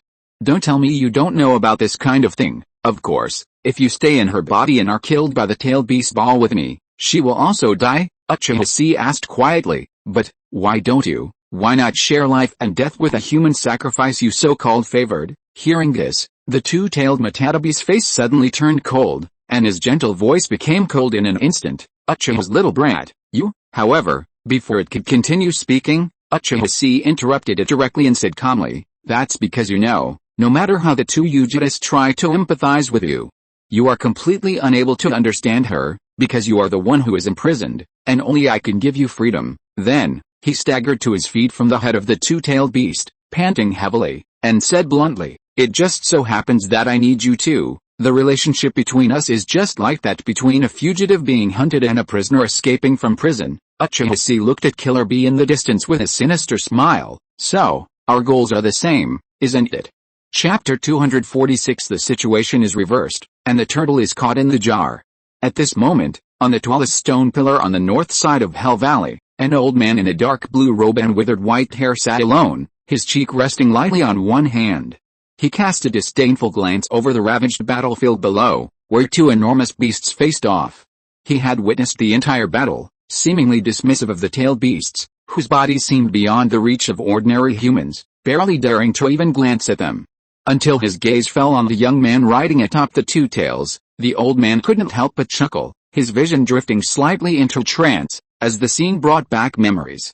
The decision is decisive, but a bit merciful. He shook his head and commented calmly, when releasing the seal, we should have directly signed a spiritual contract, then used pupil manipulation to drain its power, control its body, enslave its mind, and force it into a bloody battle. That's the proper way to control a beast, but, considering it's the two-tailed, I understand. Shaking his head, the somewhat disinterested old man was about to stand up and leave, as the upcoming battle seemed quite dull. However, at this moment, he raised his head with a sense of understanding and gazed towards the night sky to the far north. Since the new moon, the sky had been filled with stars but not a bright moon, and he sensed an unusual fluctuation. Soon, a trail of light like a meteor, with a tail and flashing thunder, was produced by the electron transition at the speed of light in the atmosphere, and it was reflected in the old man's scarlet 3 Magatama Sharingan. Oh, this chakra is more powerful than the first Raikage. The old man narrowed his eyes, raised his brows slightly, and couldn't help but curled up the corners of his mouth. Things seem to be getting interesting. Uchiha Chi, after dealing with a two-tail, you are at your wit's end. What are you going to do when facing a powerful enemy of this level? The old man supported his cheek, his eyes flashed, and the corners of his lips curled up slightly. Then dance for me to see. The location of Hell Valley is stuck on the border between the land of hot water and the land of frost. To take the shortcut from the frost country across Hell Valley to the hot spring country, one must descend from the valley floor, traversing cliffs over 1,000 meters in height. Then, one must navigate the valley's perpetual white fog, the boiling miasma teeming with harmful elements, and the disrupted magnetic field that renders it impossible to accurately determine one's direction. Finally, one must ascend the mirror-like cliffs to Hell Valley, where the Uchiha clan, stationed like a formidable barrier, stand. Of course, the difficult terrain was no obstacle for these wall-climbing ninjas. The crucial factor was the crucial lack of direction once inside the valley, a crucial obstacle. Without the Blood Pond clan as guides, the Kumagakure army could not cross Hell Valley. They were forced to take a more cumbersome route, one that required extended supply lines and numerous checkpoints patrolled by Konoha's border ninjas. This route took them from the north of Hot Spring Country to the Land of Rice, and from there to the Land of Rice, to the Land of Fire. Killer Bee and the two Yukatas followed this path to the Land of Rice, then infiltrated the Land of Fire, and from there, to the Hell Valley of the Land of Hot Water. The route was complex. So, although the crowed distance between them and the Kumagakure army was only 5 kilometers, without the Blood Pond clan leading the way, even these 5 kilometers would completely cut off any possibility of mutual assistance. This demonstrates the crucial importance of the Blood Pond clan to Kumagakure's plan. Without their cooperation, Killer Bee and the two Yukatas deployed by Kumagakure would essentially be fighting alone. Uchiha Chi realized this from the outset and, based on this and his own top-secret intelligence, planned the entire battle. The Blood Pond clan had their own genocide, Enma Miyashiro, ready to annihilate them. While this was a hellish situation, it was no joke. At least for the Uchiha, it was a favorable situation. Furthermore, since he had mobilized his forces from the outset, Namake's Minato was likely on his way. Although he wasn't sure if these reinforcements would be reliable, after all, they'd have to fly for half an hour, covering a distance of over 1,000 miles. It remained to be seen whether Minato would be so exhausted that his legs and feet would be unable to even stand upon arrival. That was why he'd risked his life. Because if the battle was successful, the longer this war dragged on, the greater his chances of winning, and the greater the chances for the Uchiha and Konoha to win. Meanwhile, B, don't you think it's a little too quiet right now? In his spiritual world, hearing the Eight Tails words, Killer Bee's face darkened. Although he desperately wanted to kill the Uchiha brat on the Two Tails' head immediately, after calming down and being reminded by the Eight Tails, he immediately realized something was amiss. It was too quiet. The Blood Pond clan, who were part of Kumagakure's original plan, seemed to have only made a brief movement during the initial signal. Then, there was no sound. Is it because I failed to successfully destroy the Uchiha clan's defenses as agreed, and because I don't see the benefit, that they're unwilling to take action? Killer Bee glanced grimly towards the cliffs surrounding Hell Valley. If that were the case, then Kumaga-Cure's mission was a wasted trip. They even lost the Two Tails in vain. His and Yukido's mission was to destroy the Uchiha clan's camp from a distance, buying time for the Blood Pond clan. Then, the Blood Pond clan would lead a large number of Kumaga-Cure across the dangerous terrain and capture Hell Valley. But now, let alone the Kumaga-Cure army, he hadn't even seen a single Blood Pond clan member. What on earth had happened? Whatever the reason, the Eight Tails in the spirit world said solemnly, "B, you must let go of your hatred and figure out how to leave here. The amber flask intended to be used against that Uchiha brat will only be sent to that white-haired girl to prevent it from being lost. Now they can come, and you'll be in great danger here. Don't forget, there's another very formidable old Uchiha in this area." Killer Bee paused, unable to help but recall the one-eyed old man they had last encountered. Although that fellow hadn't displayed any special qualities, only using his skilled swordsmanship to chase, slash, and stab, he always felt a sense of danger. But the thought of Yukido's death at the hands of that brat made him feel like a needle stabbed his heart, and he almost gritted his teeth to suppress his anger. Killer Bee's expression flickered, and he clenched his fists several times. Finally, as if all the strength had been drained from him, he let out a deep breath. "You're right, Hachi, it's time to leave." A thought flashed through his mind, and as it synced with the outside world, the eight-tailed Gyuki, currently facing the two-tail, suddenly leaped towards the southern exit of Hell Valley without looking back, gradually shrinking in the process. A fully transformed tailed beast's massive body would be no different from a target in front of the Uchiha clan. If they were blocked, each person would be thrown a genjutsu, which would actually hinder their retreat. At this moment, the Uchiha, who had already gathered a group of elite genin and hurried out of camp, instantly saw what was happening. He narrowed his eyes and ordered without hesitation, "Demolition squad, blow up the south exit for me. Everyone else, follow me. On the other side, want to leave?" Seeing this, the two-tailed Matadabi bared his teeth slightly, his eyes fierce. If Hirashirama Senjo hadn't forcibly captured him and sealed him in the hidden cloud village, how could the Kumaga-Cure barbarians have kept him here, given the intelligence he had developed on the Ninja Cat clan throughout the ninja world? Today, he must cooperate with these Uchiha to eliminate Killer Bee and the eight-tailed Gyuki. This way, he could feign his death and escape the shackles of the hidden cloud village. Although the plan would eventually be exposed after the Eight Tails' rebirth, the years of waiting for the Eight Tails' rebirth were enough for him to find a suitable hiding place in the current ninja world. Suddenly, Killer Bee, so imposing just a moment ago, bombarding the area like a terrorist, was trapped. He was constantly being pursued and intercepted by the various forces stationed in Hell Valley. However, just as the Two Tails was about to take action, Uchiha Chi, sitting on its forehead, desperately drawing chakra, suddenly opened his scarlet Sharingan. After a moment's contemplation, his gaze was deep and thoughtful as he stared at the Eight Tails tentacle that the Two Tails had severed with its claws during the fierce battle. "Wait, Two Tails, fire a tailed beast ball at the tentacle on the ground first." Chapter 247 True and False Eight-Tailed, Lauer crashed. Tentacle, Yulu raised his head slightly, then turned his head in confusion, looking at the octopus tentacle lying quietly on the ground not far away, seemingly lifeless. While it was enormous compared to a human, it didn't look like it could fit a whole Eight Tails. However, in the current ninja world, only Uchiha Chi knew that Killer Bee, as the perfect Jinchuriki, could, in close coordination with the Eight Tails, perform a highly flawed camouflage technique, the octopus leg clone jutsu.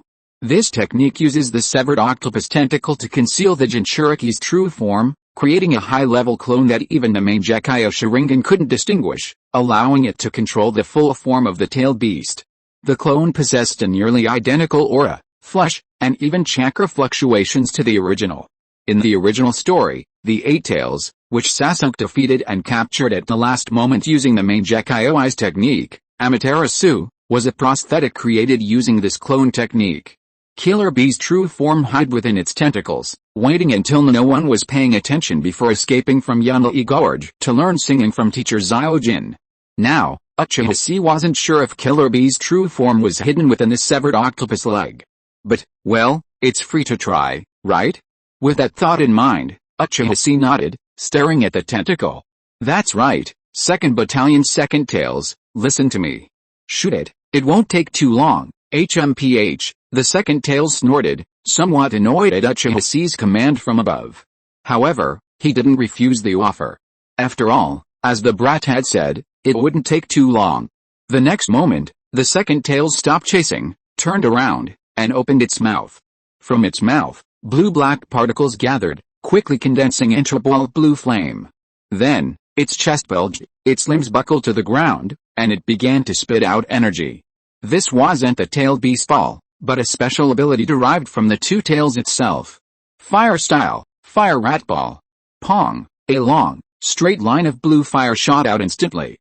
The highlight illuminated the night sky as it thundered towards the lifeless octopus tentacle on the ground.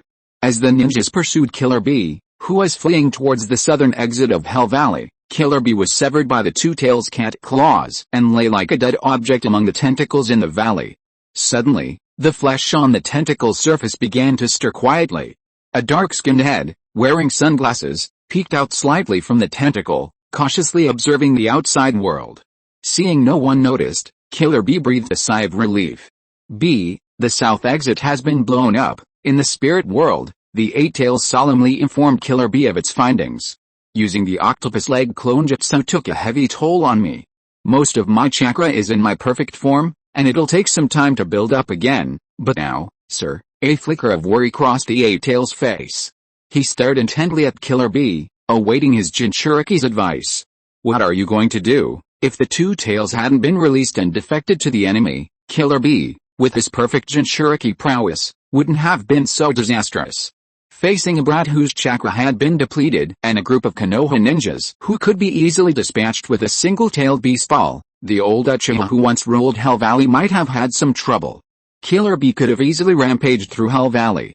But that Uchiha brat's desperate actions had completely changed everything.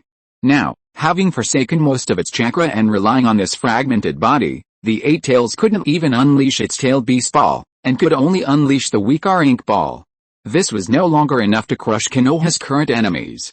I can only wait, Killer Bee sighed. At this point, he had to admit he'd lost this duel. After just a month and a half, the brat had already given him a huge shock. His growth rate was simply astonishing. Sealing techniques, swordsmanship, composite ninjutsu, the ninjutsu and immortal arts of the three legendary sacred places for summoning beasts, and all kinds of endless methods crushed him in the information dimension, causing the original plan to fail. Aha, first, accumulate chakra.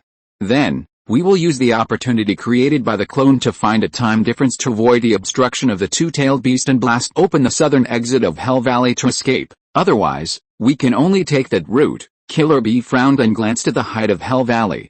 However, at this moment, Killer Bee suddenly felt a sense of being spied on, which made his brows jump. He raised his head abruptly, and through the fake cortex created by the octopus's legs, he saw a pair of scarlet eyes staring in his direction, emitting an ominous aura in the night. The Uchiha perched atop the two tails patted its head, seemingly saying something to it. The next moment, the two tails abandoned its pursuit of its clone and turned its head towards the tentacle it was on, opening its bloody maw. Killer Bee felt a tingling sensation on his scalp, his eyes widening in shock. Under those gazes, he felt a chilling sensation of being naked, completely seen through. Holy crap! How is this even possible? Before he could even begin to wonder, a stream of blue flame shot straight out of the two tails' mouth, charging towards him. In this desperate moment, Killer Bee shouted, "Hachi, quick!" Hiss. The Eight Tails was also surprised. This jutsu, performed only with the cooperation of a Jinchuriki, was only used in extremely dangerous situations. Neither it nor Killer Bee had used it much, so it shouldn't have leaked any information. But what was going on now? Without time to dwell, the Eight Tails immediately gave Killer Bee the chakra it had urgently refined. Boom! The scarlet-tailed beast's coat instantly enveloped Killer Bee, tearing open his tentacles and transforming him into a half-tailed beast. White bones began to grow from the surface of his skin. Before the blue flames faded, Killer Bee leaped out, landing on all fours as a crimson shadow, sprinting towards the southern exit at breakneck speed. It's really here? The two tails looked up in surprise, glancing at Uchiha Chi with some astonishment, still puzzled as to how he'd guessed. Don't just stand there, get in the way. Upon seeing this scene, Uchiha Chi immediately looked over solemnly, patted the cat's head and said, "I can see that the guy's chakra has been reduced by more than half. Take this opportunity to kill him directly." At this moment, a Shinobi suddenly appeared on the scene. This situation immediately stunned the ninjas who were chasing the clones. Uchiha Setsuna, who was leading the Konoha ninjas, saw this. His pupils shrank slightly, and he shouted without hesitation, "Follow me. This Eight Tails is the real one." He immediately abandoned the clone he was chasing, and rushed towards the Shinobi that Uchiha Chi was chasing. Konoha's ninjas emerged from the southern side of Hell Valley, while Uchiha Chi, riding the two-tailed beast, pursued Killer Bee from behind. With their paths blocked and the exits destroyed, there was no time to gather a new batch of tailed beast balls. For a moment, Killer Bee gritted his teeth in anger and clenched his fists. He took a deep breath, turned, and, using the speed boost of his half-tailed beast transformation, changed direction and rushed towards the higher ground, the cliff edge. In this situation, his only escape route was to run in the opposite direction, towards Hell Valley. He could leap from the cliff into Hell Valley, using the eight-tailed beast's body to offset the impact, and then resign himself to his fate. Chapter 248 Black Thunder Cuts the Sun. Under the night sky, a dark crimson shadow hurtled toward the heights. Following closely behind were the Two Tails and Uchiha Chi, determined to eliminate Killer Bee and the Eight Tails. Beyond them, a group of Konoha's elite ninjas rushed in to surround them. From south to north, from outside to inside, the surging chakra from Hell Valley stirred a frenzy of movement, sending rubble and water stains from the ruins soaring high into the air with every step. Figures raced like they were racing on a circuitous racetrack. The air was thick with stagnation, the atmosphere subdued. The moonless night was filled with a restless yet tranquil evening breeze, like the eve of a storm on the sea, or the lights at a disco being temporarily dimmed before the climax. Everything was subdued in a dreary silence, even the sky, seemingly enveloped by dark clouds. Crack! Blue lightning roared through the clouds, singing loudly, and alongside the thunder, a roar filled with murderous intent, yet also with the ecstasy and defiant joy of a young man triumphing over a formidable foe. "Shinobi, where else do you think you're going?" His voice so high that his chin was lifted, his eyes wide with rage.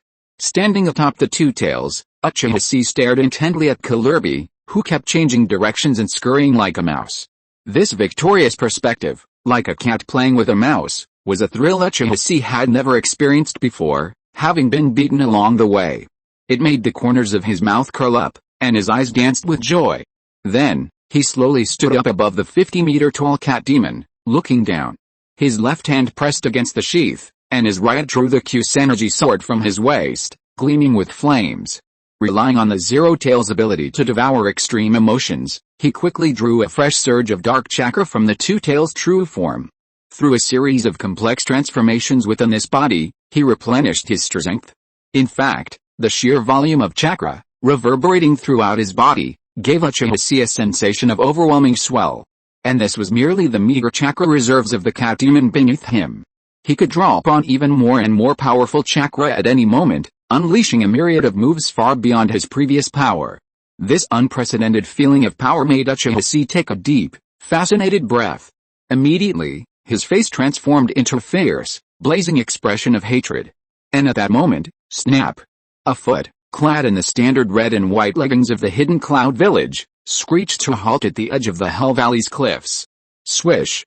A stone kicked off the cliff edge, tumbling into the murky, swirling Hell Valley. For a long time, no echo was heard. Then, suddenly, Shinobi realized he had nowhere to go. He was standing on the very spot where young Ai had brought him last time, gazing down at the edge of the cliffs that circled the Hell Valley below, a towering cliff piercing the sky. One step forward, and there was a bottomless abyss. And now, his trusted elder brother was gone, leaving him with only two options: die here at the hands of that Uchiha brat, or jump and gamble on a futile chance. "Is this the end of me, Uncle B?" Standing on the edge, gazing at the swirling, sobbing blood mist below, Shinobi felt exhausted, as if his blood had frozen twice and his heart had hardened into a block. "And now, run. Why aren't you running?" Glancing down with a hint of playfulness, Uchiha Chi sneered as he raised his arm, gripping the hilt of his sword. From his palm, an inextinguishable flame rose toward the sky. The next moment, accompanied by the crack of thunder, a huge sun suddenly rose beneath the gloomy night sky. It illuminated everything inside in a blazing paleness. Then, a red line suddenly rose from the sun, instantly connecting heaven and earth. And under the horrified gaze of countless people inside and outside Hell Valley, a giant flaming sword, 60 meters long, piercing heaven and earth, slowly took shape. Looking up at the terrifying thing rising from the highest point of Hell Valley, this unexpected change made all the ninjas of the Kumagakure army outside the valley stunned. What is that? There is no record of this kind of move at all, is it? A forbidden technique? In front of the Kumagakure army, Otoi's face was pale, and he trembled as he spoke the information he perceived. Karabi's chakra fluctuations are rapidly weakening. With such a huge disparity in chakras, he can't withstand such a terrifying move. Hearing this, Mabu's face was slightly numb. He didn't know how many bad news he had heard today. She could only stare blankly up at the sky, her pale face trembling uncontrollably as she clutched a notebook in her arms. A low whine escaped to her. Third Raikage-sama, have I failed, in Hell Valley, at the edge of a cliff,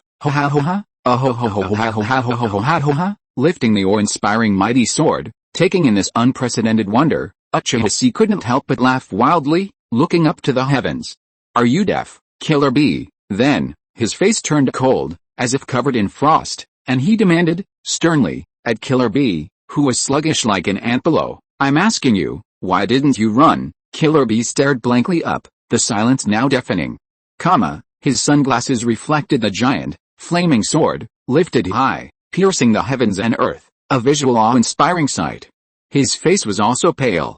He couldn't help swallowing his saliva and muttered, the power of this move is almost the same as the tailed beast ball that the brat just released. Moreover, with such power, he can even release it multiple times after obtaining the two tails. But, how is this possible? Even with the blessing of the two tails, he shouldn't be able to do this. Seeing the other party's performance, Uchiha couldn't help but sneer and asked, are you speechless, or is this your answer? Well, in that case, Uchiha's eyes turned fierce. He immediately decided not to wait for the power of the giant sword in his hand to reach its peak. At this level, it was enough to kill the eight-tails Jinchuriki of the Hidden Cloud Village, the powerful man who made great contributions in the future Fourth Shinobi World War. He has always been reluctant to rewrite the plot of the original work, afraid of the uncontrollable future, and wary of the unknown tomorrow. Living like this, looking back and forth, day after day, he was exhausted. But at this moment, the surging power within his palm, seemingly on the verge of reaching another limit, gave the perpetually confused Uchiha a tenfold increase in confidence. He could do it. He could do it. This was the ultimate reward for all the gifts he had received from his battles thus far, using fire-style chakra mode as his foundation, supplemented by a corpus of forbidden techniques, ninjutsu, and secret techniques. He took a step towards the glorious sword he had accidentally arrived at to suppress the nine tails. As long as he possessed a sufficient supply of chakra to sustain his battle, he could wield a force even greater than that of the tailed beast Jinchuriki. The path was clear. He needed no one else, only to fight relentlessly, to unite all the world's ninjutsu, forbidden techniques, and secret arts within himself. Then, he would eventually reach a state where he could beat the nine tails like a beast. At that point, even the realm of the six paths might be within his grasp. So, what about the two tails Jinchuriki, the two Yukatas, or what about Killer Bee, the eight tails Jinchuriki? A tangle of thoughts flashed through Uchiha's mind, causing him to smile defiantly. Then, his expression darkened, and he stood with his feet apart, straddling the two tails' head.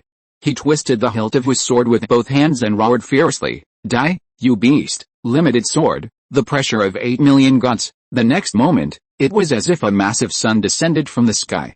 The massive blade, blazing with blazing light, pushed aside the clouds, swept away the airwaves, and stirred up a violent storm, instantly igniting the entire sky. It swung down with fury. Killer Bee, perched on the cliffside, looked up blankly, his face pale. Watching the sword fall, he felt a sense of absurdity and emptiness. The eight tails in his spiritual world seemed to be roaring a warning to him, but he could no longer hear it. No. Even if he struggled, how could he, in his current state, withstand such overwhelming power? Snap. It was like a taut string snapping in his heart. Kirabi lowered his head, unconsciously gazing at the murky, misty depths of the hellish valley beneath him. Trembling, he twitched on his toes, half a foot already dangling in the air. He only needed to collapse forward to end this nightmare. However, at that crucial moment, Amidst the swirling clouds and the raging blue lightning in the sky, a streak of white lightning suddenly ignited. It plummeted faster and faster, reaching a speed nearly equal to that of light. Then, in an instant, white turned to black. A shrill, black lightning enveloped a fierce old man, seemingly descending from a barbaric era. The old man descended from the sky, striking an inspiring pose, one arm raised, 4 fingers pressed together, the other hand resting on his chest, his beating heart. He transformed the lightning into pitch-black hue, gathering it at his fingertips, forming the world's most powerful spear. The next moment, accompanied by a vexed roar, the lightning spear slashed straight down at the shining sun. Hell thrust, 4-point penetration. Chapter 249 Kakuzu and the Sharingan. Earth-shaking noises echoed from the distance. The sky shifted from white to blue, and soon, a brilliant yellow. It was like fireworks. However, people's joys and sorrows were not shared, some only found the noise disturbing. In a corner of the Uchiha clan camp, in front of a wooden hut where miscellaneous items were stored, a tall man, his hands and feet shackled, leaned against a wooden stake. He wore a black mask, a forward protector from the Tokiganan village rebels, and a black robe that covered his entire body. He gazed silently at the horizon, his dark green eyes a bit dazed, as if lost in thought. Then, from the other side of the camp, a calm man approached. He had a kind face and wore the standard Uchiha clan robes. A long sword hung at his waist. Strangely, his right hand was in a cast, bandaged around his neck. This man was none other than Uchiha Huagwang, who had recently served as the Uchiha Chi sword instructor. The picture shows Uchiha Hikari, with Hikari as his son. It is assumed that the father and son looked the same. Kakuzu glanced at the newcomer, snorted coldly, and said coldly, "How strange. Instead of helping that brat, you come here to guard me." Uchiha Hikari shook his head and said calmly, "With my strength, I should not be able to guard you. A skilled swordsman has his own senses. I can sense that you are far superior to me in both strength and skill." Kakuzu frowned. "Then what are you doing here? Do you want to make fun of me?" "No." Uchiha Hikari looked straight ahead, quietly lighting up a pair of calm 3 Magatama Sharingan. He stared at Kakuzu dimly and said, "I just have some confusions, and I want to find the answers from you." He stepped forward, walked in front of the seated S-rank rebel ninja, glanced at the shackles that bound his hands. "Shackles like these should not be able to trap you. I've been recuperating from my injuries during this period, and I have nothing to do in my spare time, so I simply investigated some past events. After investigation, I found that you have a hardening technique called Earth Style, Earth Spear, which can strengthen your body to the point where it can bounce off everything like a diamond. It should not be difficult to break free from such a blockade." Kakuzu frowned slightly and snorted coldly. "What's the use of these techniques in front of the bloodline limit Sharingan that can see through all ninjutsu? In the end, it's all in vain." Uchiha Huagwang smiled slightly and said calmly, "During this time, I have been observing you, and you have been observing us. To be more precise, you are observing that child Uchiha Chi. Ridiculous." Kakuzu didn't even raise his head, but just snorted disdainfully. "Is that ridiculous?" Uchiha Huagwang chuckled and asked, continuing, "You and I both know that the conditions of Hell Valley can contain you. We have no intention of restricting you. We captured you more to use this record to pressure the Jinzuo. Bounty hunters like you, who work for money, exist only as tools and ownerless weapons. Perhaps one day, we will need you. At first, I thought you were afraid of C and the Great Elder, so you didn't leave, until, as I found some interesting information, some interesting things." Uchiha Huagwang smiled slightly, reached into his arms with his left hand, still able to move, and pulled out an object. It was a piece of silk thread. But unlike the thread of a normal ninja tool, this one was a dark hue. As dusk faded and night fell, it seemed to blend completely into the night, appearing hazy. When Kakuzu saw the thread, his eyes suddenly changed. "I discovered in my clan's report on the U Kingdom incident, when C was in the evil god cult, he used the same ninjutsu as you, Earth Style, Earth Spear, and the Earth Style, Earth Spear Jutsu, according to our clan's records, was only passed down for a period of time in Tokigakure village when major ninja villages were being built. Later, after you killed all your superiors, the owner of this jutsu was only you, Mr. Kakuzu, the S-rank renegade ninja of Tokigakure, known as the strongest bounty hunter." Kakuzu narrowed his eyes slightly, glanced at Uchiha Huagwang with some fear, and said nonchalantly, "What does this prove?" Due to the hardened nature of this ninjutsu and its special CLS method of execution, it is difficult to copy it with a Sharingan, even with a 3 Magatama. However, Uchiha Chi learned it. Uchiha Huagwang said calmly, Mr. Kakuzu, the heart of Uchiha Chi that was pierced in the evil god cult cave was yours, right? Kakuzu closed his eyes and snorted, but didn't deny it. Uchiha Huagwang's observation confirmed his suspicions, and he spoke confidently, even for you, who can achieve immortality through constant heart replacement, that Earth-attributed heart is special, isn't it? And, if I'm correct, it's your own heart, reflecting the pale glow rising again from the distant north side of Hell Valley. Uchiha Huagwang raised the silk thread in his hand, staring directly at Kakuzu, and said flatly, it is precisely because of this that Uchiha Chi was able to use that heart to learn Earth Style, Earth Spear, and learned this technique that no one else could learn, secret technique, Earth Wrath. At these words, Kakuzu, who had been sitting peacefully cross-legged on the ground in the courtyard, trembled imperceptibly, his gaze suddenly fixed, and a hint of murderous intent lingered. After Uchiha Huagwang finished saying this, he couldn't help but sneered after observing Kakuzu's imperceptible tremor with his Sharingan, and then continued without delay. You have wandered in the ninja world for a time that ordinary people can hardly achieve in their entire lives. You have endured loneliness that ordinary people can hardly imagine, but at this time, because of this kind of coincidence, you indirectly found a successor who can inherit all your ninjutsu and ideas, and this child happened to have both his parents orphaned and is not valued by the big clan. Like you, he was left a village on a mission that was almost certain to lead to his death. As a result, as a low-level ninja, he faced a powerful enemy like you who was impossible to defeat. The pale light explosion in the distance fell silent for a moment, and half of Uchiha Huagwang's face was hidden in the darkness of the moonless night. His tone was playful, but the shadow on his face made it impossible to tell whether he was smiling. Only a pair of scarlet eyes, as if able to see through people's hearts, slowly opened from the darkness. The 3 Magatama rotated silently, staring at Kakuzu who was speechless and silent. Uchiha Chi, this child is the fundamental reason why you stay in the Uchiha clan and in Hell Valley, am I right, Mr. Kakuzu? Chapter 250 Kakuzu, no, this costs extra. Kakuzu was a worldly man, obsessed with money. He wasn't a scheming old man like Danzo, nor a wise old man like Orochimaru. So, when faced with Uchiha Huagwang's aggressive questioning, and the speculation that made him seem like a weak old man, he immediately wanted to deny it outright, even exuding a hint of murderous intent to intimidate the ungrateful Uchiha before him.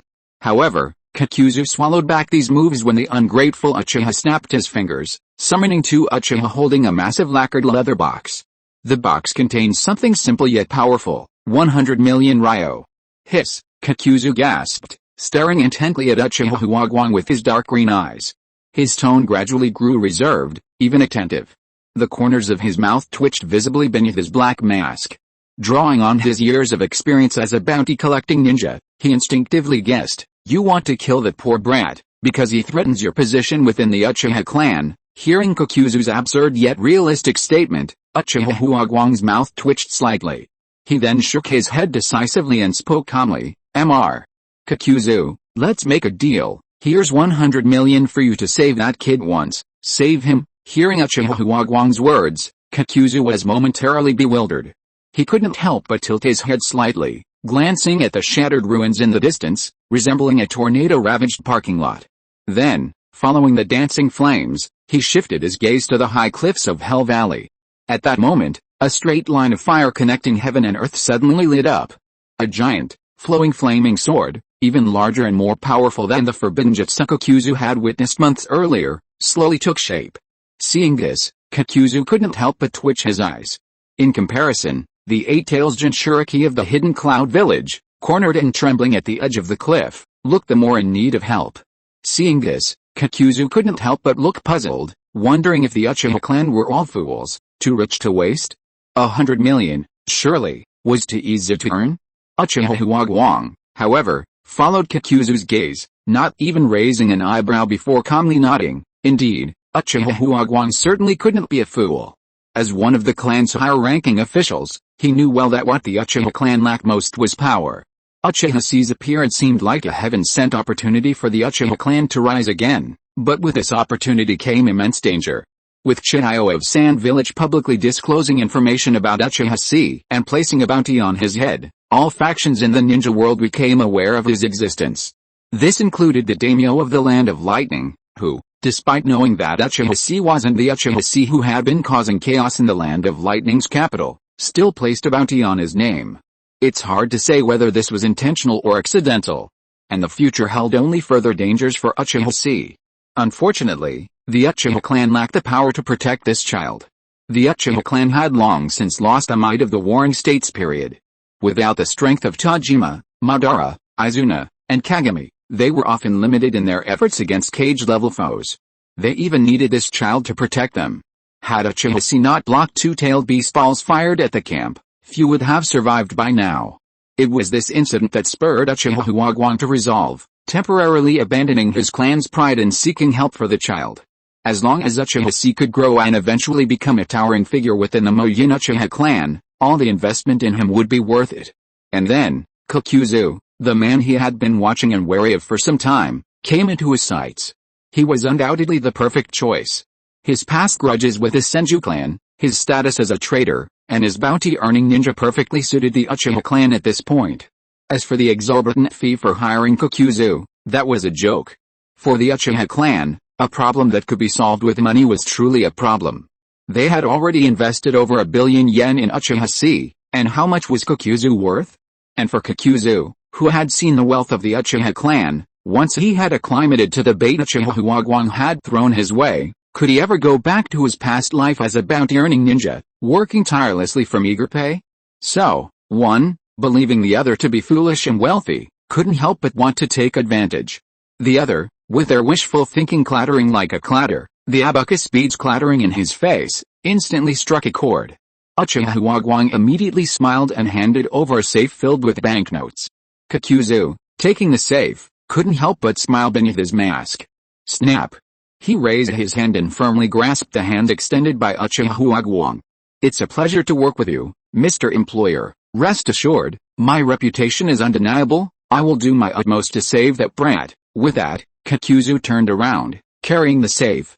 But, just as Kokuzu, his face beaming even through his mask, rejoicing at receiving a free $100 million mission without having to do anything, was about to take a step forward, crack. Amidst the swirling clouds and the raging blue lightning, a single streak of white lightning suddenly ignited. Kokuzu was startled and looked up, only to see a figure descending from the heavens. A ferocious and powerful figure shone through the lightning, a figure so familiar to him. That's, Kokuzu's dark green pupils suddenly shrank, and the smile on his face froze in an instant. He who killed a legendary Golden Horn and ended the First Shinobi World War, the so-called strongest spear and shield, the strongest raikage, the Sandaime, this was a powerful figure who had dominated the ninja world before Kokuzu achieved fame. A figure that even Kokuzu, once an elite ninja of Takigakure, could only look up to. Countless memories flooded back to him, and Kokuzu's expression darkened. Behind him, he watched Kokuzu suddenly stop, then saw the figure descend from the sky. In an instant, his entire body, shimmering with pale lightning, transformed into pitch black, so fast that even the Sharingan couldn't capture its form. And then, faster and faster. Like a black arrow of lightning, it shot down. In an instant, the figure swung his palm and slashed with a finger blade towards Uchiha Chi's vastly superior flowing flame sword.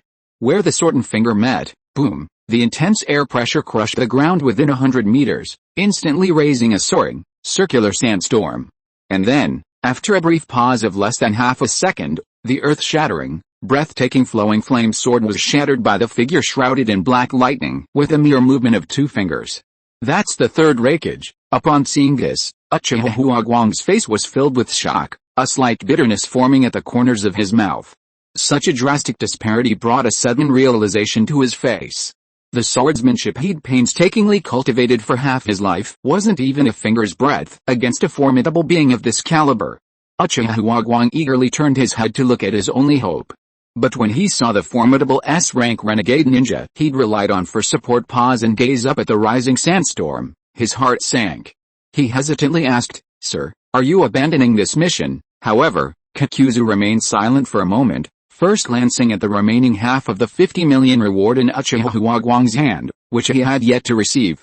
Then, He couldn't help but recall the figure of the young man who had passed by not long ago, intercepting two-tailed beast balls and indirectly saving him.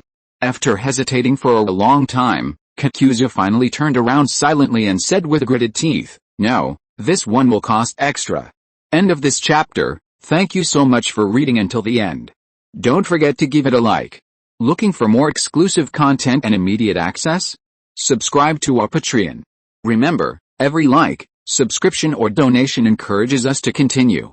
Thank you all. See you in the next video.